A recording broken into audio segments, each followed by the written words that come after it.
Let's crack open a beer and share some thoughts.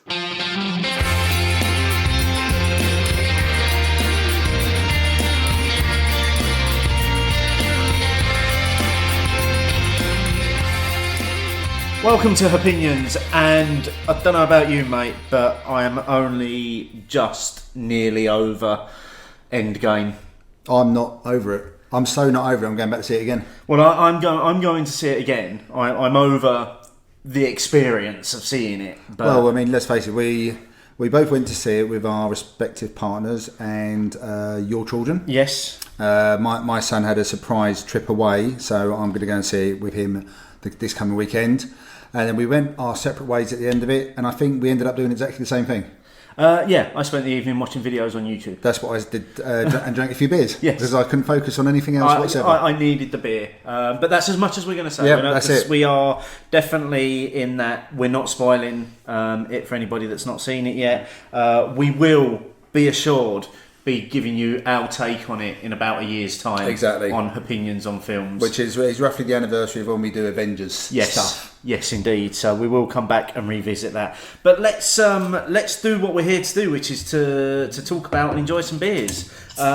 First beer of this evening is a homebrew. A homebrew. Now, correct me if I'm wrong, I don't think we've done homebrew on Opinions, have we, Steve? We've never done a homebrew on this version of the show. No, we used to do the homebrew specials on the Beer O'Clock show, but this is the first time that we've taken a homebrew. We've been offered. Well, it's the first time we've been offered a homebrew from one of our listeners, and not just any old listener. No. So this is from Sean at Uncruliar, who is chief number cruncher.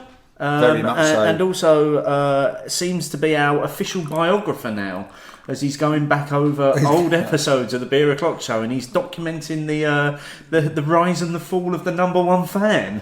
Yes, I think he's been quite enjoying this, hasn't he? This I journey. think so, yeah. So, I met up with him about a month ago when I went to Southall, because that's his neck of the woods.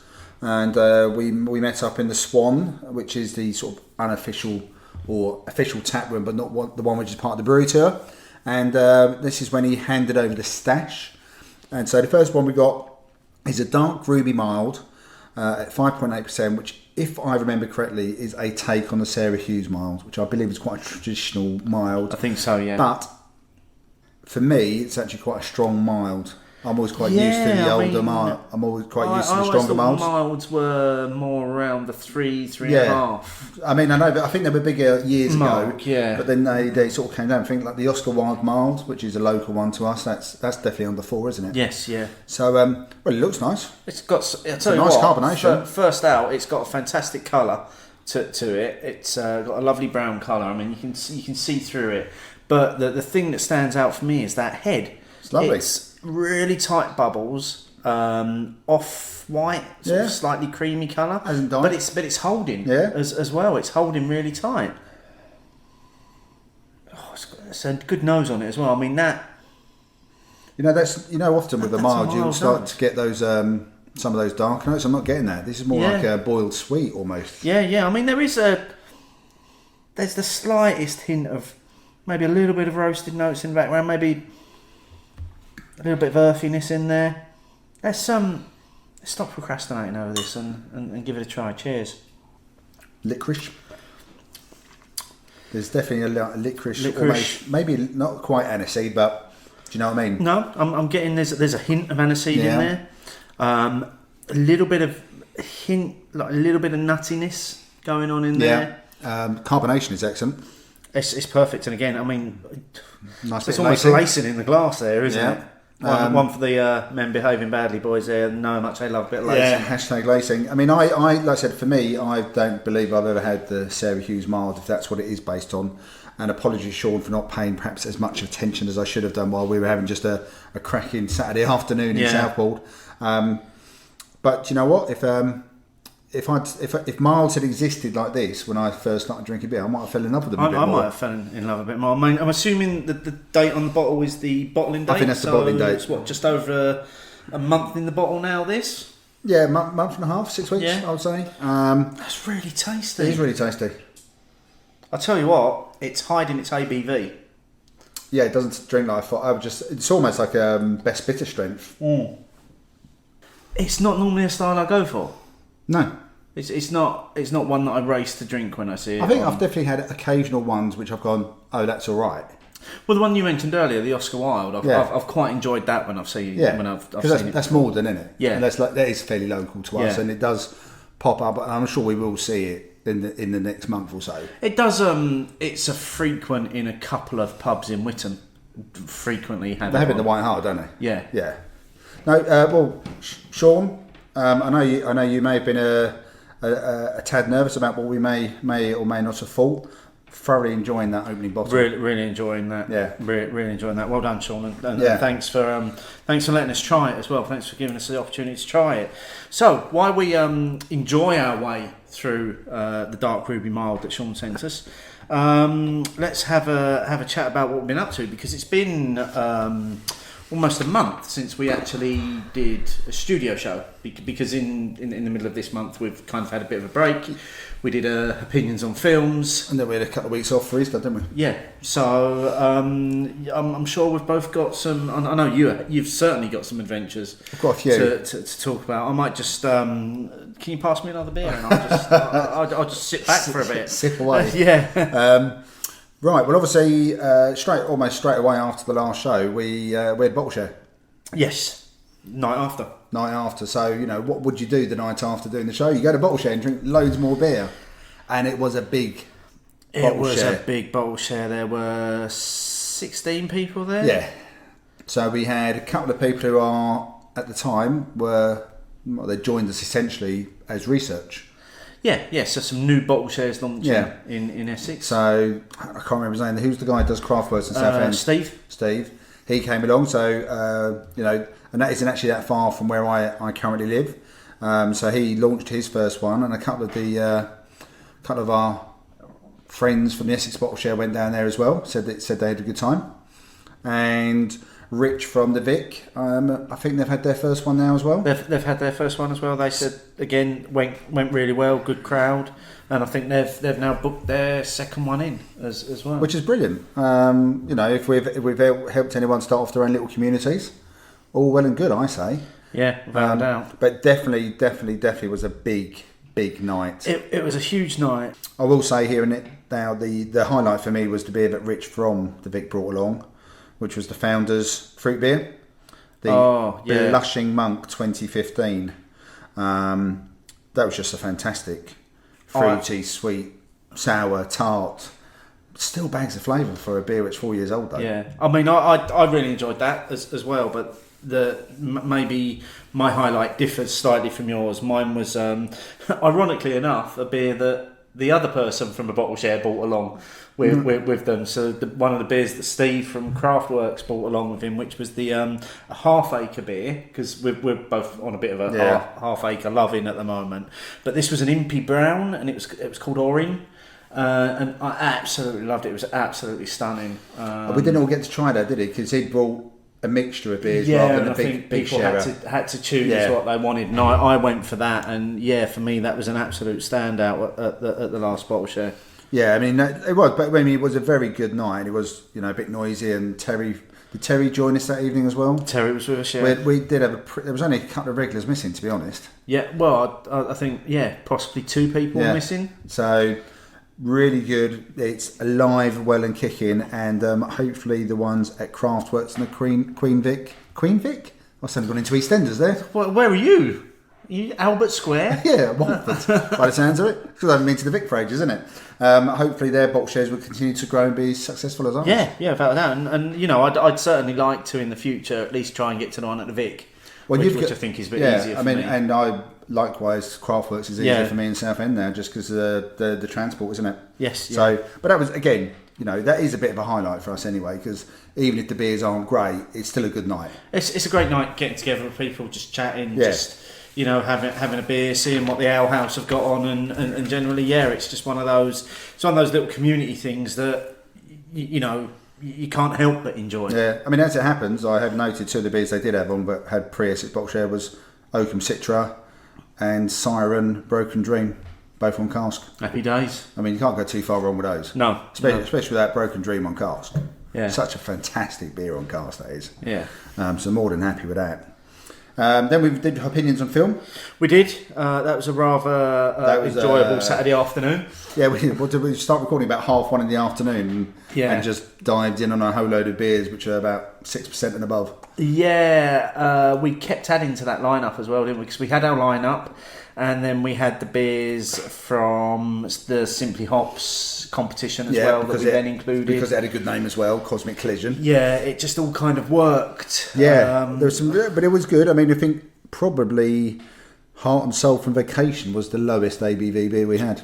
Yeah, and that was by some considerable way. Yeah, because we're still working our way through the advent calendar that Brewdog kindly sent. Yeah, so I think did we have 2 of their ones? Yeah, we had 2 from that. Declassified Demigod and the Paradox Uncle Juice. Yeah. So, but we've had some feedback about that show, and we'll come on to that later on in the show. Again, that was a very pleasant. It was a great afternoon. Yeah. I came back and carried on drinking bizarrely, which was I really didn't need to. I went to bed. You went to bed. Yeah. That was great. That was a great recording, and I thoroughly enjoyed talking all over Infinity War. Yeah, that was good. That was good fun in preparation for what we saw at the weekend. The same weekend, I then went off to the Netherlands with work. Okay. So I flew out. Actual real work. Real work, yeah. Yeah. As opposed to this work. Yeah. So I went to to Netherlands, to a place called Sassenheim, which is just outside Amsterdam, outside Schiphol, and it was quite a nice Sunday afternoon actually over there. It was about 20 degrees when I arrived in the afternoon. So as soon as I got to the hotel, I hired a bike for €10, and because it is so easy to cycle around, I went to a couple of places. So I went out to a little place called Leiden, which I'd been to before, but I'd got the train there this time. But would you believe it? I turned up and there was engineering works. There was a fucking road replacement bus service when I turned up in the Netherlands. Brilliant. So typical for me. And so I went out on the bike. So that was a perfectly nice evening. Got a few beer calories in the bank. Went to this little bar which does brew their own stuff, but I went for a few different beers while I was there. Nothing too stand out, but it was just one of those evenings. Really nice. Sat outside, had burger and chips and a couple of beers. Cycled back. But went via a place I'd found in May last year when I was out there with work in Voorhout, and the landlady remembered me when I came in. Oh, brilliant. And I hadn't been there since May last year. Yeah. And that was the only time I'd been there as well. It could have been because I was sitting outside in the same place, or she'd seen the bike again, but she did remember, and she said, "Oh, you're on the bike again this time?" I said, "Yes, of course." And proceeded to have a couple of beers there. So I thought that was quite a nice little touch when you're remembered by the landlord or landlady of a year place, on. A year on. And again, had a nice couple of beers there. And the bar in Sassenheim at the hotel, they always have a good range of doubles and triples. Not necessarily sensible when you're there for work. But always nice as a nightcap. Yeah. As an easy, slow drinker. Yeah, but I, on the Tuesday, wasn't drinking slowly because Liverpool were on TV. Okay. So I was sessioning my beers. Yeah. But they weren't session strength beers. But that was good. That was good. So there's a few from me. Is there anything from you? Before I go and dive into this part 2. I mean, over Easter was quite a beery time for me. So obviously had a week off with the kids, but then sort of kind of found myself having a week without any children around, which was quite nice because it kind of gave us a little bit of freedom to just head into town and have a couple of beers. So when you say town, you're talking about my old neck of the woods now, aren't you? You're talking about Colchester. Yeah, basically. Found ourselves on a random Tuesday night, deciding we were going to go out into Colchester. Brilliant. For a few beers. So as you do, started off at the Vic, walked in, and they had Marbles Pint on, which I was absolutely thrilled to see, as you can imagine. Took a little look behind the bar, as you do at the Vic. No sparkler. I'm like, nah, pint needs a sparkler. So Rich was on, and I said to Rich, I'd like a sparkler with that, please. And he was like, no, I don't think you do. And I was like, no, it's pint. It's Marbles Pint is served through a sparkler. And I was like, I've had it in the Marble Arch, and it's served with a sparkler, and he was like, you're the customer. He was like, but I'm going to serve you a little bit with a sparkler, and I'm going to give you a little bit without, as he does. Yep. As discussed on our show previously. Yep. And this is possibly the origin of Pintgate, where it started, because actually it tasted better without the sparkler. It had a lot more bitterness to it, held a lot more of the flavour. Now I did see a few comments after this on Twitter. Marble weren't happy. No, Marble came back pretty quickly, if I remember correctly. Yeah, that they weren't happy that it was being served without the sparkler. I find that quite strange. Now, obviously, you're right. I mean, we've had it up in Marble Arch. I think we had it that day. I think we had the bitter and the pint, didn't we? Yeah. The Manchester bitter and pint. But you weren't saying it tasted bad. You still said you enjoyed it. I enjoyed it, yeah, but there was more flavour without the sparkler. There was more of the flavour. There was more of the bitterness in there, and it's. I mean, we've done a whole show on this. Yes. But it's interesting how that little device can actually make such a difference. Well, it's without preempting some of the stuff I did it, but I had some beers recently in Huddersfield as well, and they were served through not a sparkler but a creamer. Okay. And they were very bitter and not so much flavour. Yeah. Definitely seems to change the beer as discussed before. But I am still surprised that you preferred. So am I, and you know what? I enjoyed it as well. I enjoyed my pint of it. I mean, it looked good. Yeah, it tasted good. I mean, it did look good. It tasted really good. And then after that, they had on a porter from Stockport Brewing Co., who I've got to admit, I don't think I've ever seen any of their beers before, and I've ever tried them before. I'm just showing the picture of it now, which again for our audio listeners is perfect. It was basically a straight up porter, as black as night, perfect off-white head, and just 4.8%. 4.8%. I could have drunk that all day long. Bit of coffee, bit of roasted notes. Coffee, roasted, like it says on the pump clip there. Dark coffee, licorice. Yes, tick, tick, tick. It was everything. Really, really tasty pint. And then they had one from Neon Raptor on, which was a Jaffa Cake Milk Stout,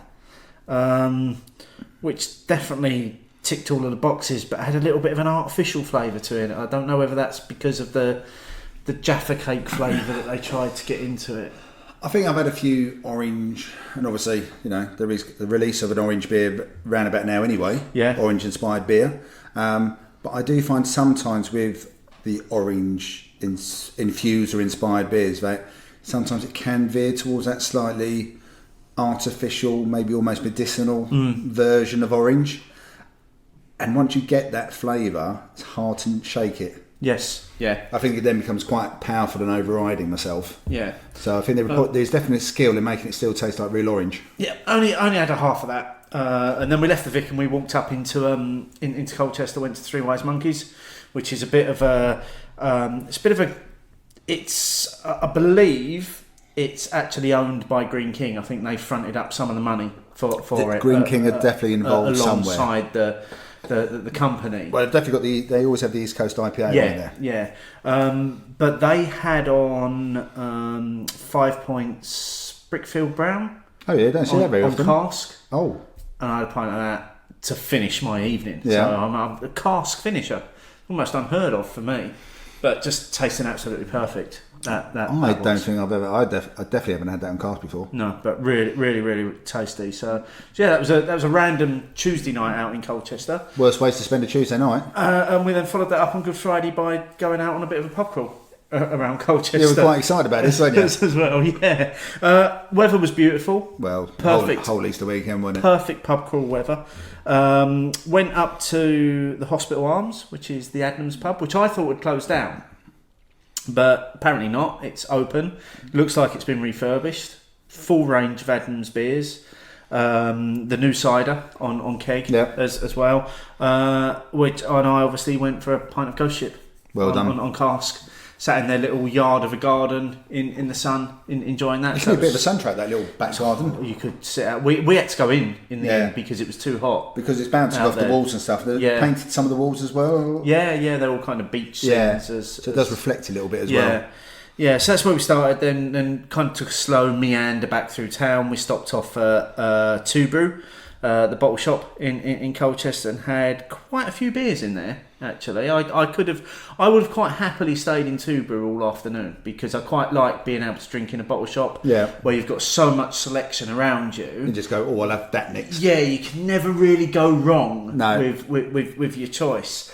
Had a few absolute stunners in there, and one beer which is possibly an early contender for beer of the year for me, which was a Brew by Numbers collaboration with Hobson's Brewery, the Citra Mosaic IPA, which I had it on that afternoon, thoroughly loved it, so much so that I went back the following morning and bought a couple more cans to take to the beach with us, and picked you up a couple as well, because you would obviously see me waxing lyrical about it and was like, I'm going to have to. I'll get in on that. I have to try some of that. A good few beers in Two Brew. We then wandered around to Church Street Tavern, which I know we popped into before when we had a bit of a pub crawl. Emma was quite keen to go in there. Not the greatest of beer selections, but I ended up having a Paul Anna, and again we sat in the sun, and it's nothing better than a nice cold lager in a big sturdy stein. Yeah, and it's I mean, to be honest, it's not trying to appeal to the beer geek crowd, but for that kind of place, I think 5 years ago they probably still would have had even Paul Anna available. No, but it was nice to see that, and that was, like I say, on a hot day. It's worse. Sometimes beers, you need a cold lager. Worse beers. I mean, beer merchants have Paul Anna on. I think as their regular lager. So I think there's definitely worse lagers you could have ended up with. Oh, absolutely.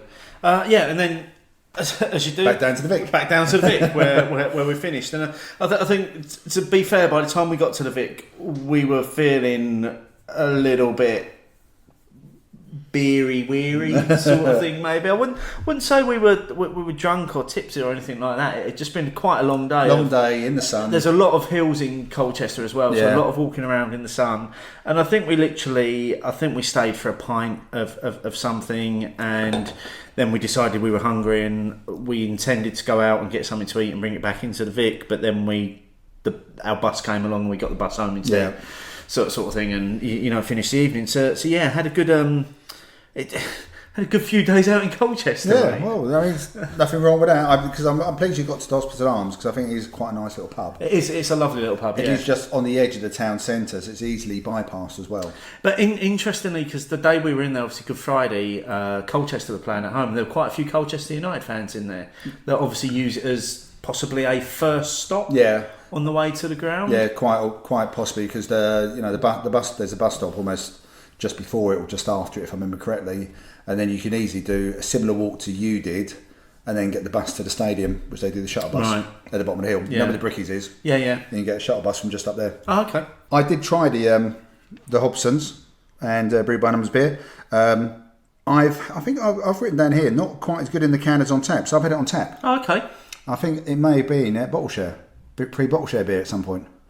Again, it must have been one that I missed, because I probably would have gone for that if I'd seen it. But I know what you're saying. It's really well balanced, and you could smash a couple. Yeah. Well, I think for me it was coming off of the back of a few pints of cask that we had started on, and then I was in a bottle shop, and then all of a sudden I had a cold fizzy can from the from the fridge, and it was just like, oh my word! And then it was good. Yeah. We've got another one in there. So me and Michelle shared one yesterday. While you were drinking it up, I was on a 6-hour drive on Good Friday. Sounds delightful. Yes. So Michelle and myself took ourselves away for the Easter weekend, as you got the 4 days, and decided to join plenty of other people on the roads going up north, as it turned out that day. I think it is supposed to be one of the busiest days for traffic. Yeah. And not helped by the fact that so many train stations and railways and engineering works, etc. basically closed down. It seems as though the rail network closes down for Easter. Yeah. They get their 4 days often, don't they? Yeah. So we went to Scarborough, And essentially the reason for going to Scarborough was because Rob at Hopzine let me know by Twitter that North Riding, who were my brewery of the year last year, or new brewery of the year last year, although they were in no shape or form a new brewery, just a new brewery to me, that they have their own brew pub in Scarborough, and they do B&B. So I booked this up, I think January or February time, maybe even earlier, and we went up there for that and had a thoroughly good time. Loved having the North Riding beers on cask, because I haven't experienced that before, and they were in obviously in their own pub, but also another one of the pubs in Scarborough. Nice pub, accommodation was good, £60 a night for 2 people, including breakfast. Friday Not bad at all, is it? No, just park over the road.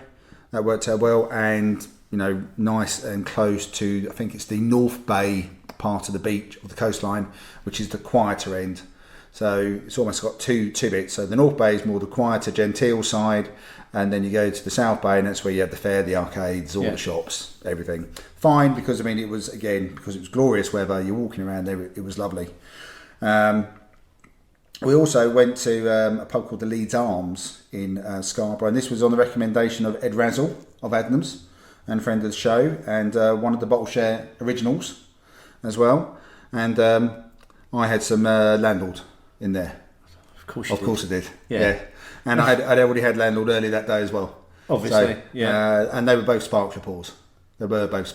Which is how Landlord should be delivered, definitely in my opinion. It needs the Sparkler pour, especially to get that tight head on it. But not only that, we also went to Huddersfield, because we're up in Yorkshire, but Yorkshire's a big county. It's massive, isn't it? Yeah. And also, the way to get there was to get the Trans-Pennine Express. Not sure the express word is the right word, but it was an enjoyable journey, because as it happened, Stuart, the brew pub is run by Stuart and Karen, and Stuart is the owner brewer of North Riding. He was on his way to Hop City, so we got the train with him because he was going to get off at Leeds. He met a mate of his, then another couple of his mates got on at York, and then he decided to break out a couple of tinnies, which was the Northern Monks 2019 Death and Glory. So just a couple of small beers then. So we split between 6 of us, but basically we had a black and tan on the train at about 11 o'clock. With an ABV of what, 11 or 12%? About 11. Yeah. I think one's about 12 and one's about 10. Yeah, it was actually really tasty, I have to admit, because I've had these beers before, but I've never blended them. Yeah. But that's potentially a future discussion. But that was good fun. And while we're in Huddersfield, we met up with Mark. So, who I believe we may be speaking to later this year. Hopefully, we've got Mark coming on the show in a few weeks. Yeah. So Mark Johnson, with us. he was in Huddersfield because they were playing at home as well. So he took us to a few pubs. One of them I've referenced earlier when I was talking about the Mallinson's beer. That was the Corner Pub, which was a little bit of a pig to find because it is literally tucked away. Google Maps kept on effectively telling me I was there. Okay. No, I'm not. I'm not there. It's a doorway, and then it's lovely space upstairs. And then we went to a pub which has been on my wish list. We went to the Grove. Wonderful pub. Fantastic lineup of beers. Massive amount of cask regularly. I had to stop myself from just going to the Citra, the Oakham Citra and Oakham Green Devil on cask, and said no.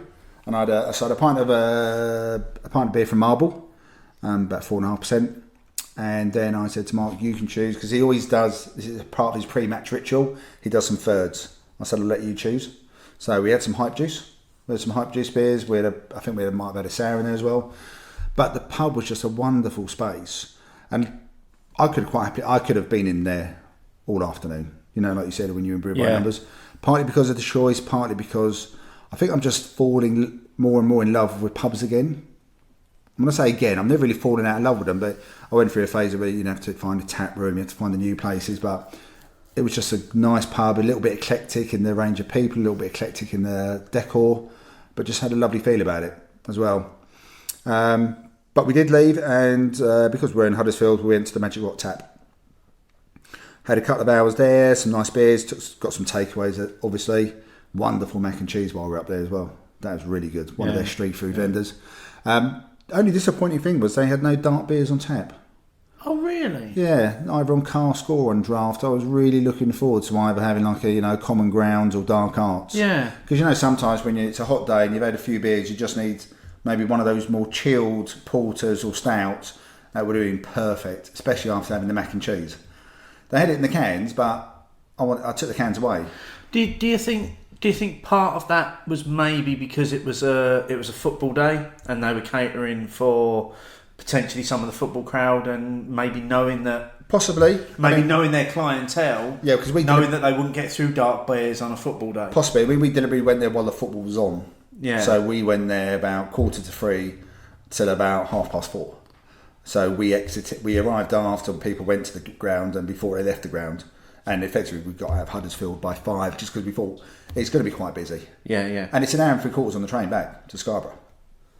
So, and then on the Sunday we just did a few more wandering. We did a nice little walk around Scarborough, and then I was basically sessioning one of their beers called Mini Enigma, the North Riding beer, in the pub while I watched Liverpool because they have Sky as well.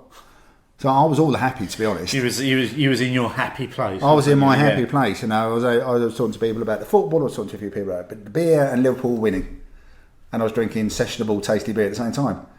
I was happy. It was a good weekend. It was actually a really lovely weekend. Stuart and Karen made us feel really welcome. Stuart took us down to the brewery on the Sunday morning for a little wander around. Lovely space he's got there. He could easily expand if he wants to. Currently he doesn't. He enjoys it. He does they do the bottling by hand, put the labels on by hand. They churn out enough stuff that they want to do. They do a little bit of brewing in the pub as well. So they have the brewery beers and the brew pub beers. They have both of them on. And also, Winery in Scarborough, what else do you do? Oh, they have Colonel on tap as well. So I had some Colonel. Brilliant. Friday night there was some football on as well, and I was having a pint of Colonel watching football.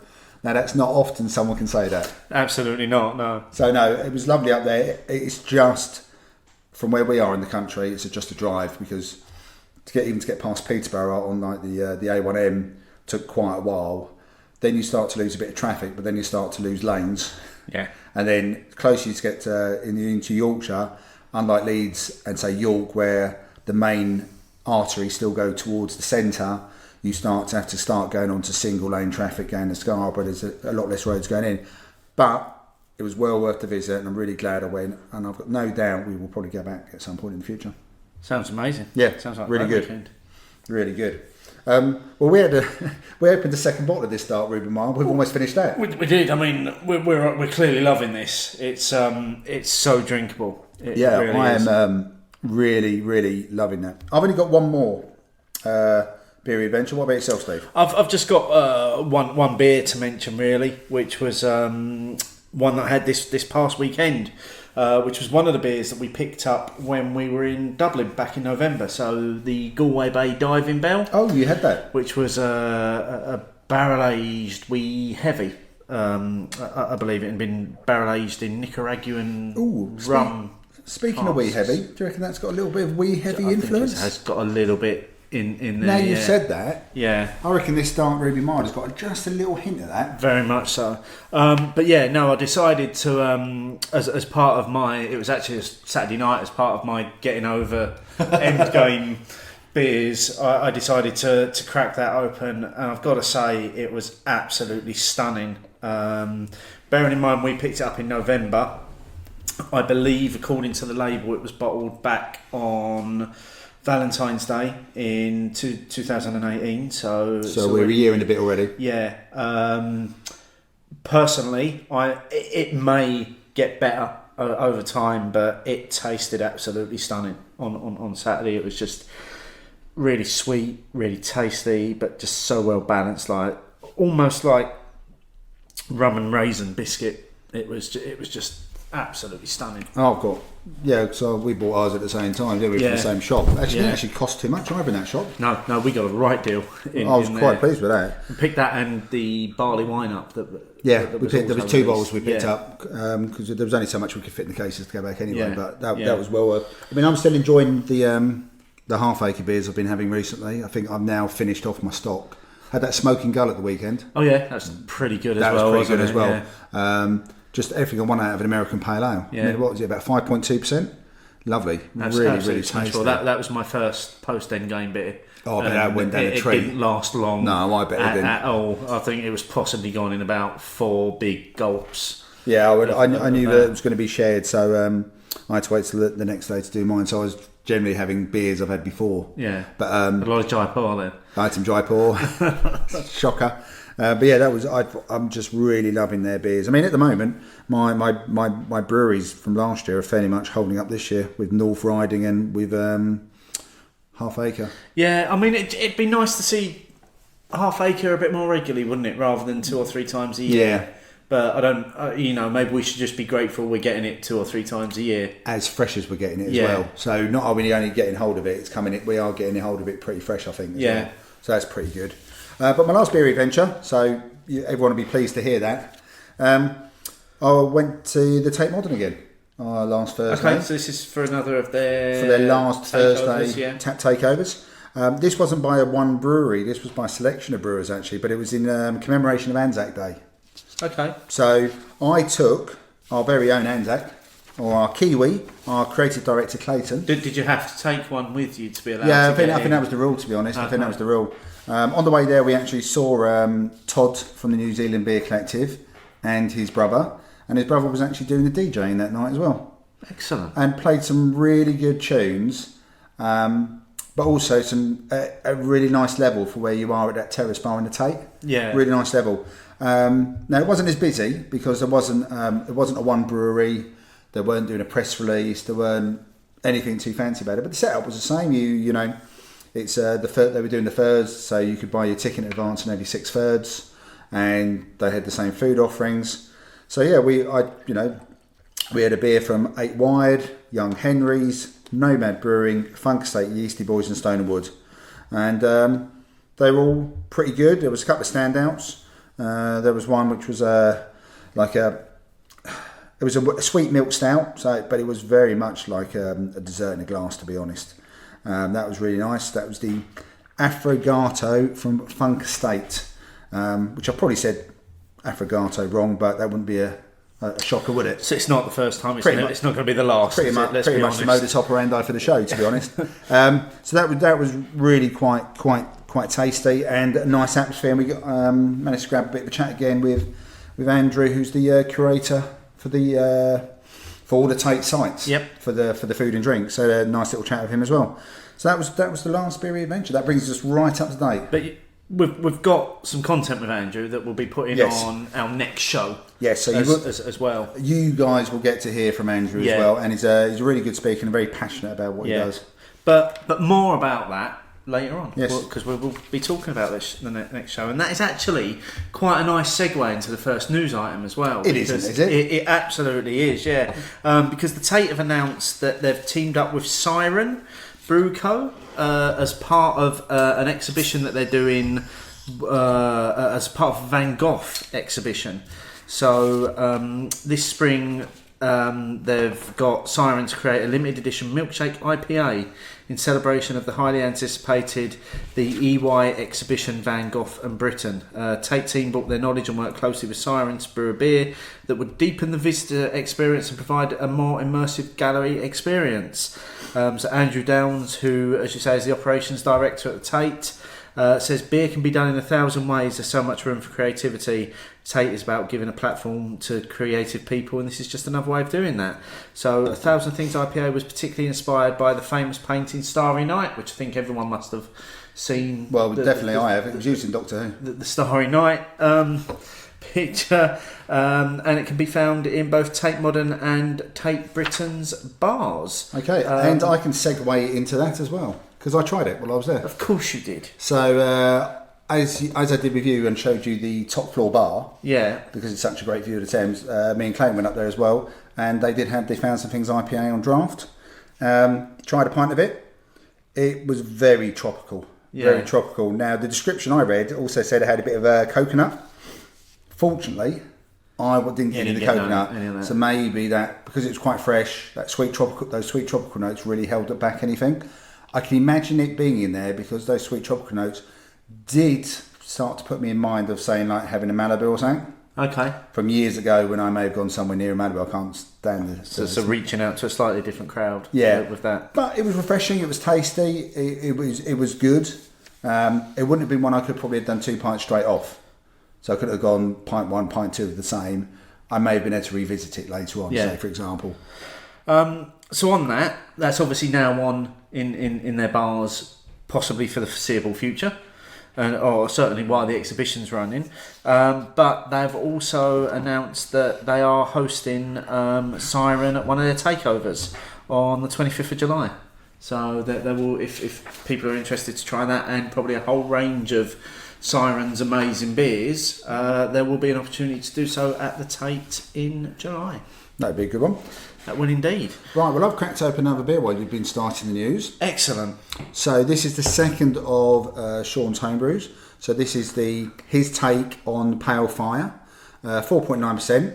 Now again, I'm going to say straight off the bat, it looks fantastic. Great carbonation, looks very live. It's what, 2 finger head? Yep, clear as a day. Yep. I haven't smelt it yet. I mean, I think you've had a bit of a sniff now. Yep, it's light. There's some slight citrus notes. I was going to say, a bit zesty. Yep. Very much so. Now, it's been a while since I've had Pale Fire. It is a while for me as well. So it's quite hard to make a direct comparison. However, we'll be able to say whether we think it's tasty or not. And I'm going to have to say... That's ticking a whole load of boxes. I mean, wow. That has got loads of flavour in it. Yeah. But it's all really subtle and it's all really nuanced. And quite very nicely balanced as well. But there still feels like there's a lot going on, but it's not wanting to smack me in the chops saying it. There's a nice fizz to it as well, and a lightly bitter finish. Yeah, we do have a second bottle of this, which is going to be a bit colder, so it'd be interesting to see what that's like when it's colder. Well, that's getting cracked open. Yes. I've got a lot of news to get through. Yes. And I'm going to make myself very thirsty reading it all out.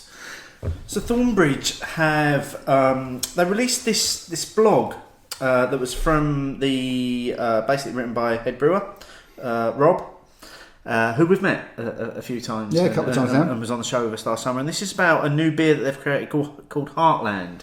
Did you see this one? No, this is completely bypass. Do you know what? But Thornbridge releases often bypass me. Yeah, well, this was interesting. I think because of the slight buzz that it's created. So basically, that they've created this beer called Heartland, and they're referring to it as an English cellar beer. So basically, what they're doing is they're putting it up against the German Keller beers. Okay. In terms of what they're trying to say its style is. So that there is a full link to this blog in the show notes if people want to read all of it. But I just want to pick out the main points that Rob speaks about here. So they said recently they were lucky enough to source some Fuggles and Challenger hops directly from Huckins Farm in Kent. The quality was so fantastic that they wanted to make some brilliant beer with them. And they've put a lot of them into a lot of their recent cask releases. But it got him thinking about native brewing ingredients, and he was saying, to be honest, he didn't think they were celebrated enough. So what he wanted to do was take a whole load of British ingredients and create a truly British beer from it. So he took the concept of German Keller beer, a timeless classic style of unfiltered lager, which is as close to cask-conditioned real ale as the Germans get, and put a British spin on it to create the new beer, which they've named Heartland. It uses the hops and the yeast that they have at Thornbridge to create earthy floral aromas using the Fuggles and Challenger, and their beautiful British yeast and the malts to bring together a true celebration of local ingredients. Added to that, the soft water that they're blessed with in the Peak District. So he goes on to finish to say he likes to think of Heartland as a slightly tongue-in-cheek version of the first example of an English cellar beer. So I think it's only available on cask, keg maybe, but not one that I think we're going to see in bottles or cans. I think we'd be hard pressed to find it on tap as well where we are. Yeah, it's a shame because I want to try that. Yeah, but Thornbridge don't shout about their stuff, do they? Not loudly, no. You know, you hear bits sometimes, you might see the odd picture, and sometimes it will bypass me completely. Even last year when they were doing those residencies, you could almost... There was like one hit came out and the picture of the map, weren't it? And I think they did the same this year. The picture of the map comes out and that's it. There's no more chat about it. Yeah. They just go about it, don't they? Yeah, so if anyone has come across that or does get to try it, please let us know Yeah. what you think of it, because I'm intrigued by it. And I'm definitely intrigued. I'd love to hear more about it. Yeah, I mean, I'd love to try it, but if failing that, let's hear some people's opinions about Absolutely, yeah. New beers in a supermarket. it. That hasn't happened for since the last time we recorded. No, it hasn't. But this is quite a step up, I think, in terms of the particular supermarket and some of the beers that they're now going to be stocking. Oh, so then we're not talking about Sainsbury's, then, are we? we're not talking about Sainsbury's. Tesco's has been done to death. Yep. The others are just there. So this is Waitrose have announced some new beer releases this week, and it's quite a range, and it's kind of headed up, fronted by the new Fuller's and Friends pack that's part of it. Fuller's and Friends was released exclusively in Waitrose last year, weren't they? and I believe it is the same again. So a six pack again. So this was announced towards the end of last year that they before. So that did cause a little bit. Wasn't there one or maybe two of the breweries said they wouldn't have done it if they'd known? Yeah. So 6 beers currently in Waitrose until Tuesday the 11th of June for just £10 for the box of beers. It was 12 quid last year, wasn't it? Yeah, that is its normal price, but it's an introductory offer. 10 quid? 10 quid for 6 bottles of beer. So Fuller's have teamed up with 6 breweries, and these are the beers that are in the box. Anyway, so Fuller's and Magic Rock, Misprized, which is a celebration of mild. It's a traditional recipe from 1920, but with the addition of rum barrel oak chips. That comes in at 4.5%. Fuller's and Tiny Rebel, Respect Your Elders, which is an ESB. It's nice that there's another ESB in there again. Coming in at 6%. No, bang on the number then. Fuller's and Mac. This one's called Croak. I'm sure it's not pronounced like that because it's a Norwegian spelling. I say Norwegian. You're not sure, are you? I'm not sure. Don't just carry on. So basically, Croak is the Norse word. I think that's why I went for Norwegian, because there was an N in there. Norse word for crowberries, which are sloes that come from the Arctic Circle, and they've been added to this lager. So it's a lager with additions. Then you've got Fuller's and Stone and Wood, Way Down Ale, 5.8%, which is all Tasmanian hops in there. Then you've got Fuller's and Pilot, Hovey Doug, which is a wee heavy. And then you've got Fuller's and Woodstock, which is Love on the Run, a 5% hop forward IPA. I like the name of that one, Love on the Run. Yeah. So, an interesting selection of beers again. Yeah. I think we're both going to give them a try. Definitely give them a go. I mean, we gave them a go last year, and I don't think there was actually a bad one in there. No? There was some interesting types in there. I think we both struggled with the peaty one. Well, I struggled with the peaty one. Was that the one with Hard Knot? Yeah, that was probably the low point for me in that box. I did enjoy everything anything else. peaty is going to be... You're going to struggle with that. Yeah. And I know what you and Mark are planning for the show that he wants to be on. We haven't got there yet. Well, we've got a comment coming up in Bitter and Lagunitas that might just give it away. But no, I'll definitely try them again. I have to admit, what I've been interested in with the Fuller's and Friends has been the interesting mix of brewers they've done it with. Yeah. I mean, that is quite an interesting mix in there. It's an eclectic mix. There's some of those brewers I wouldn't get hold of normally. No, and I like the styles as well. I like the fact that there's a mild in there, there's an ESB in there again, and you know they're not the sort of things that you would generally tend to see. Yeah, no, and they were well presented last year. The bottles look lovely with the labelling. And they do again this year. Nice box as well. Yeah. I think for me already the standout label is the one with Magic Rock, because it just screams Magic Rock. Which is, I think we said last year with the Cloudwater one, it was so obviously Cloudwater forward in the labelling. Yeah. I mean the Tiny Rebel one as well. It's Tiny Rebel. Yeah, no, that's cool. I'm looking forward to that. Yeah. So that's heading up the beers. There is a whole new range of beers. I was going to say, but that's not the only beers going in, is it? No. So some of the other big names that have gone into Waitrose: Lost and Grounded, Keller Pills, and Running Receptors. Both in 440ml cans. I was going to say, it's going to be their cans, isn't it? Yep. A couple of Northern Monk beers as well. So Eternal, which I think you can already get in Morrison. but also the newly added to their core range Striding Edge, which is the 2.8% light IPA. Light IPA? Yeah. So the Eternal, isn't that the one which was in Morrison's but only in the 4-packs? Yes, yeah, and these are single cans. Yeah. A whole range of Beavertown beers now, including the newly lowered ABV Bloody Hell. Seems to have also gone in. A range of Innis and Gunn beers, which in itself That's interesting. isn't remarkable, but the beers that they've got are also beers that are stocked in Aldi, which is the interesting part of this for me, because I don't understand why Waitrose would have gone for a beer that's being stocked by their kind of low cost supermarket. And yeah, I mean, I know they're not in direct competition, but those prices have got to be different. There's a price expectation in one of those shops versus another. Yeah. I wouldn't expect to see the prices in those shops the same.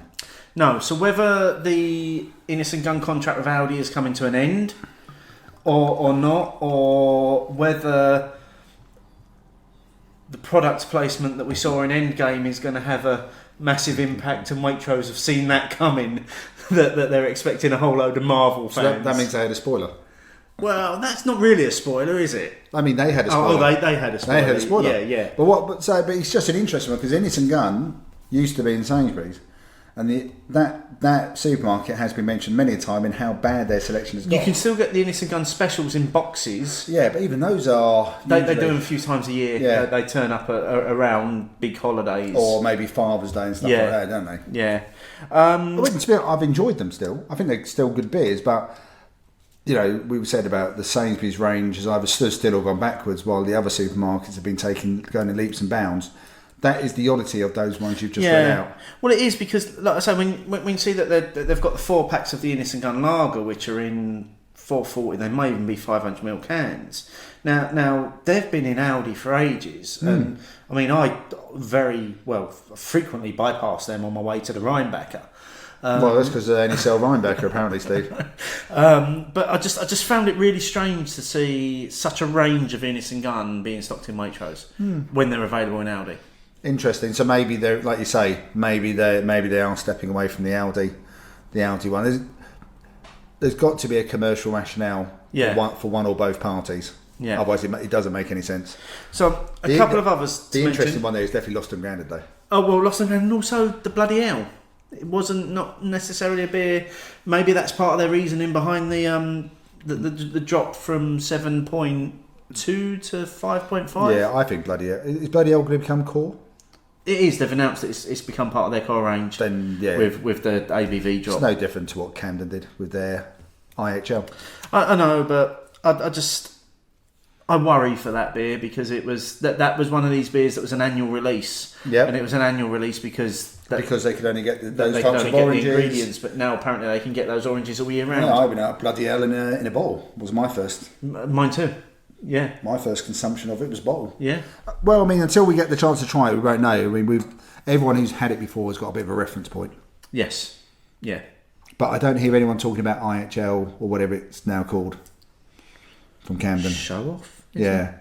That doesn't really get mentioned these days, whereas IHL used to get quite a few mentions. Yeah. So the last couple of just standouts. So Babyfaced Assassin from Roosters. A beer that I absolutely love on all dispense methods. Now available in cans in Waitrose. Previously only available in Morrison's. Superb. And then finally a few beers from Barcelona Beer Company as well, which I think is quite an interesting one. That is it's like different, isn't it? Yeah, kind of international range. So, you know, that's, again, a bit of a step up. I mean, Fullers and Friends would definitely get, but I think for me it's definitely the Lost and Grounded for the beer geeks, beer community. Yeah. I think that'll be the one they'll be quite excited about. But that's as far as I know, that's just the tip of the iceberg, because Emma was saying that apparently there are 19 new lines gone in.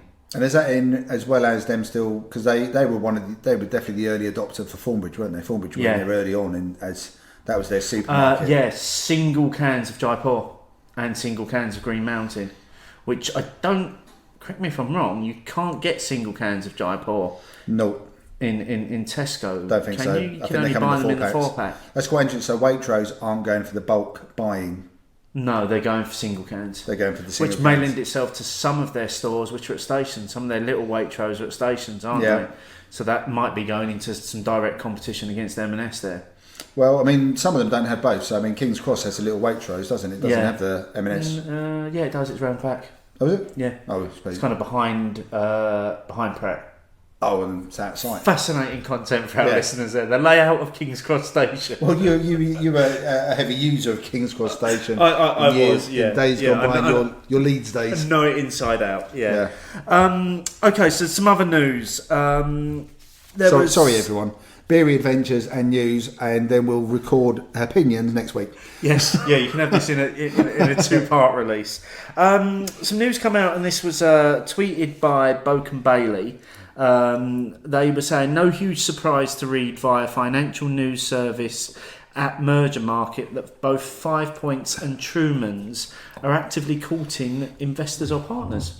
I went to the link and then found out you had to pay. It's a paywall, so you couldn't actually find out any more than that. But not really news at the moment. I thought it was an interesting one just to point out that, and I think quite a few people commented that they weren't surprised to see 5 Points name there in terms of them maybe being a brewery that are ready to take that next step. But to be able to take that next step, they need some sort of investment. If that's what their desire is, then yes, I'd imagine that is them, because they've got. It probably lends itself a bit to the upcoming Opinions. They've always had a fantastic core range. They have, yeah. And I think I've read stuff before when Doreen was there. That was one of their big things, was making sure they nailed core range. They have started getting a bit more adventurous, a few more releases. They've gone into supermarkets as well. They've started canning. If they've started to max out, then it's either crowdfunding, because they did do a crowdfund before. They have done crowdfunding, yeah. Recently as well, they've done crowdfunding. So I suppose, yeah, you either do endless rounds of crowdfunding, and maybe we're getting to a saturation point in that with recent, closures of bottle shops and stuff like that. People might be a bit more wary, or you ask for it. You actually look for investors. Well, if you invested in 5 Points in that crowdfunding, much the same as what happened with Camden, you could be in for a very quick return on that investment. Well, it depends what sort of. I mean, Camden got 100% buyout, but even with Brewdog, when the private equity came in, you could get some money. 22%. They offered us a chance to. Yeah. You almost could cash in half your shares, keep the other half, and still have the same benefits. They capped how many shares you could cash in. They weren't allowing you to cash all your shares in. So, that again, there are more than one ways for them to get their funding. And yes, I'm not surprised. With regard to Truman's, I don't see Truman's enough, even though I work in London. It appears in a couple of pubs. I think it's a very solid cask brewery, and some of their darker beers that they do as specials or seasonals, I think, are very good. But again, I suppose I don't think they've ever done any sort of investment at all at Truman's. No, I'm wondering if Truman's are essentially trying to cash in on the brand name and locality more than anything else. The heritage that comes with the name. They could be. There's still a shed load of pubs in London which have Truman on it. Yeah. So Truman is a brand. It's essentially free advertising. Exactly. Isn't it? Same reason the other guys brought back Watley's. Yeah. It's because you can still see Watley's Cumin Reed around in London. So it's no surprise. Yeah.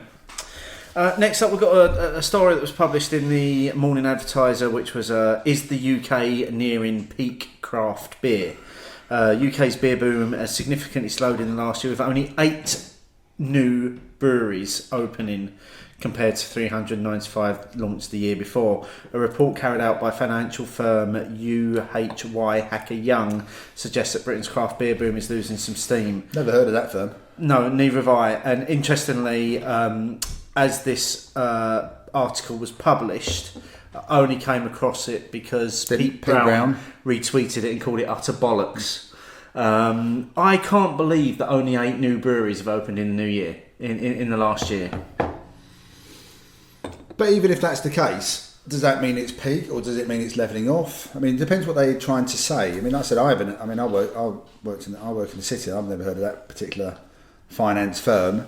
But But I mean, admittedly, also I didn't do any digging around to see that any more had opened. And also, do they mean breweries per se or their term of craft? Yeah, I mean, you read through the rest of that article. There's not a lot of substance to it. I've not actually bothered to dig out the report to try and read it, if I'm honest with you, because I was so shocked by only 8 in a year. I just couldn't believe it. No, I'd be surprised. But again, if anyone else has either read it or knows a bit more or has a few more facts for us, always happy to have a few facts. Absolutely, yeah. Back that up with some facts. Yeah, definitely, because I am curious, but I mean, it's for me, it's just headline grabbing. Yeah, absolutely. It's just clickbait. Like I say, I would never come across it at Pete not retweeting it and called it utter bollocks, to be honest with you. In his often subtle way. Yes. And then the last piece of news, and this is possibly one that I think a lot of us may have been expecting for a while, is that the Portman Group has thrown out a complaint against London-based brewer Beavertown's Neck Oil. I was always surprised that they weren't up before the beak, so to speak, beforehand. So the complainant claimed that the name Neck Oil implied that the beer was to be drunk down in one, i.e. necked, and this was in line with the bright colours that were clearly aimed at the younger market and encouraged irresponsible consumption. Oh, I'm a younger market. Oh, thank you very much. Now, Beavertown were obviously expecting this, because their response, I'm not going to go through it because it's so detailed, but they've essentially got a response to every single part of the possible complaint that could have been made. Like I said, come on, against it. As soon as we found out that Tiny Rebel one had been done, yeah, in my head there was 2 major candidates for it, and one of them probably less so now. I had the candidate of Magic Rock, yeah, especially with like the little characters, because they've sort of faded away now. They've moved away from that now, yeah. And Beavertown. Yeah, because it's got the skeletons, it's got guns. Yeah. One of the things they said was that they said that the name was originally picked to pay homage to Logan's grandfather, who referred to beer in general almost exclusively as neck oil and never as shorthand for necking. But like I say, it goes on to say a whole load of things, which the final point is the one that I think was brilliant, is that they added that the beer label on neck oil had the same layout as its Gamma Ray beer, which had previously been considered by the panel in 2015 and had been turned down again by the panel. So, I think it's an interesting one. Basically, Portman have thrown it out because Beavertown's response was just so comprehensive. But that does lead me to wonder, is their response that comprehensive because they now have the backing of a much bigger legal team that are ready for this sort of thing? I think they would. I think they would have been prepared for this for ages, with or without a bigger legal team. Anyway, I think they would have been prepared for Neck Oil being brought up. I mean, it was an obvious candidate, wasn't it? Yeah, it was. It was. But I'm don't get me wrong. I'm glad they've got it rejected. But if you hold it up against the can of Tiny Rebel, I'm not sure how one stacks against the other. No.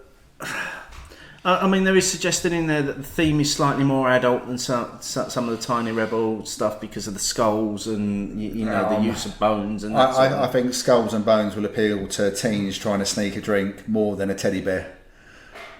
If I'm being honest, you get to a point where teddy bears are not your thing, whereas zombies and skeletons walking around with guns. But again, it comes back to that same old argument with these Portman complaints, isn't it? To buy that beer, in most places, certainly in supermarkets, you've got to be down the beer aisle. Yeah, you've got to be down the beer aisle. There's no accidentally picking it up off the shelf, no, thinking it was orange juice. No, there isn't. So you're either trying to cheat the system, or you're getting someone else to cheat the system, or the retailer isn't doing their job. Essentially, that's it. Yeah, those are fairly much the 3 options. And as every supermarket, bottle shop off licence, you have to renew your alcohol licence for off sales. And part of that is the whole thing about not selling to underage. So you shouldn't be able to get hold of it anyway. But if someone wants to get hold of something by cheap, it'd be no different to any other, whether it be cigarettes, other forms of alcohol, whatever it might be, people will find a way to get hold of it regardless. Yeah. So, but I don't think they're necessarily going to be trying to get hold of neck oil, because really, it's going to take quite a few cans of that to achieve if you're going to do any sort of preloading or anything, isn't it? That's true. Yeah. Because it is essentially a session beer. It's a session beer, isn't it? Yeah. Talking of which, we've sessioned the second bottle of Pale Fire. We have. I mean, what are you thinking of this beer from Sean? No, a bit like you. It's a little while. I think I might have had it more recent than you, the Pale Fire. And I have to admit, every time I have pressure drop Pale Fire, I always think, why? One of those beers when I go, why don't I have more of it? Well, it's available in cans now as well, isn't it? So it may should be one of those that get hold of a bit more. Whether I'm looking for it or not, I don't know, but either way, whether it's a good replica or not, it's a fantastic beer on its own right. Yeah. The carbonation he's managed to achieve with the bottle as well. This is what I'm really impressed with as well, is that, with the best will in the world, and, we've both between us spoken to a number of homebrewers over the years where that's one of their biggest things is it's good when they put it in the bottle or it's just about ready, and when they open it a week later, it's died a bit or something's gone wrong. This one was bottled on the 13th of the 3rd. So even older. Yeah, so we're a few more weeks, and this will be 2 months in the bottle. And well done, Sean. Thank you very much. In fact, you can carry on sharing all your homebrew with us now. Yeah. Absolutely, yeah. We'll give you a regular slot. Yeah. Sean's homebrew. No, it is. Jokes. No, it's just really good beer. Yeah. Really good beer, and really enjoyable. Thank you very much for putting yourself out there, because I'd be a bit nervous. I would, because we've both said many times that we believe the whole process is magic. Yeah. Stuff goes in one end, really tasty beer comes out the other end. That's magic, and we've both been on enough brewery tours to understand how it works and to see how it works. But if you put all of the ingredients in front of me and an instruction sheet, I wouldn't be able to produce this. This beer is not what I'd make. No, I would produce some brown swill that would end up going down the sink. Yeah, and you'd be nervous about putting it down your own sink. Yeah, well, you might use it as sink cleaner. No, brilliant. Thank you very much. Yeah, just echo that. Thanks, Sean. Really appreciate it. So that brings us very nicely on to this week's question. Opinions, opinions, opinions, opinions. Which was, is a constant innovation of beer styles and flavours essential to the survival of breweries, or is it a solid core range? Now, we had 518 votes on this. 71% of the voters went for core. 29% went for innovation. I'm going to ask you a question. Were you surprised by the gap? Yes. I thought it would have been a lot closer. However, what happened was there was a lot of votes and a lot of initial comments of people saying it has to be a core range.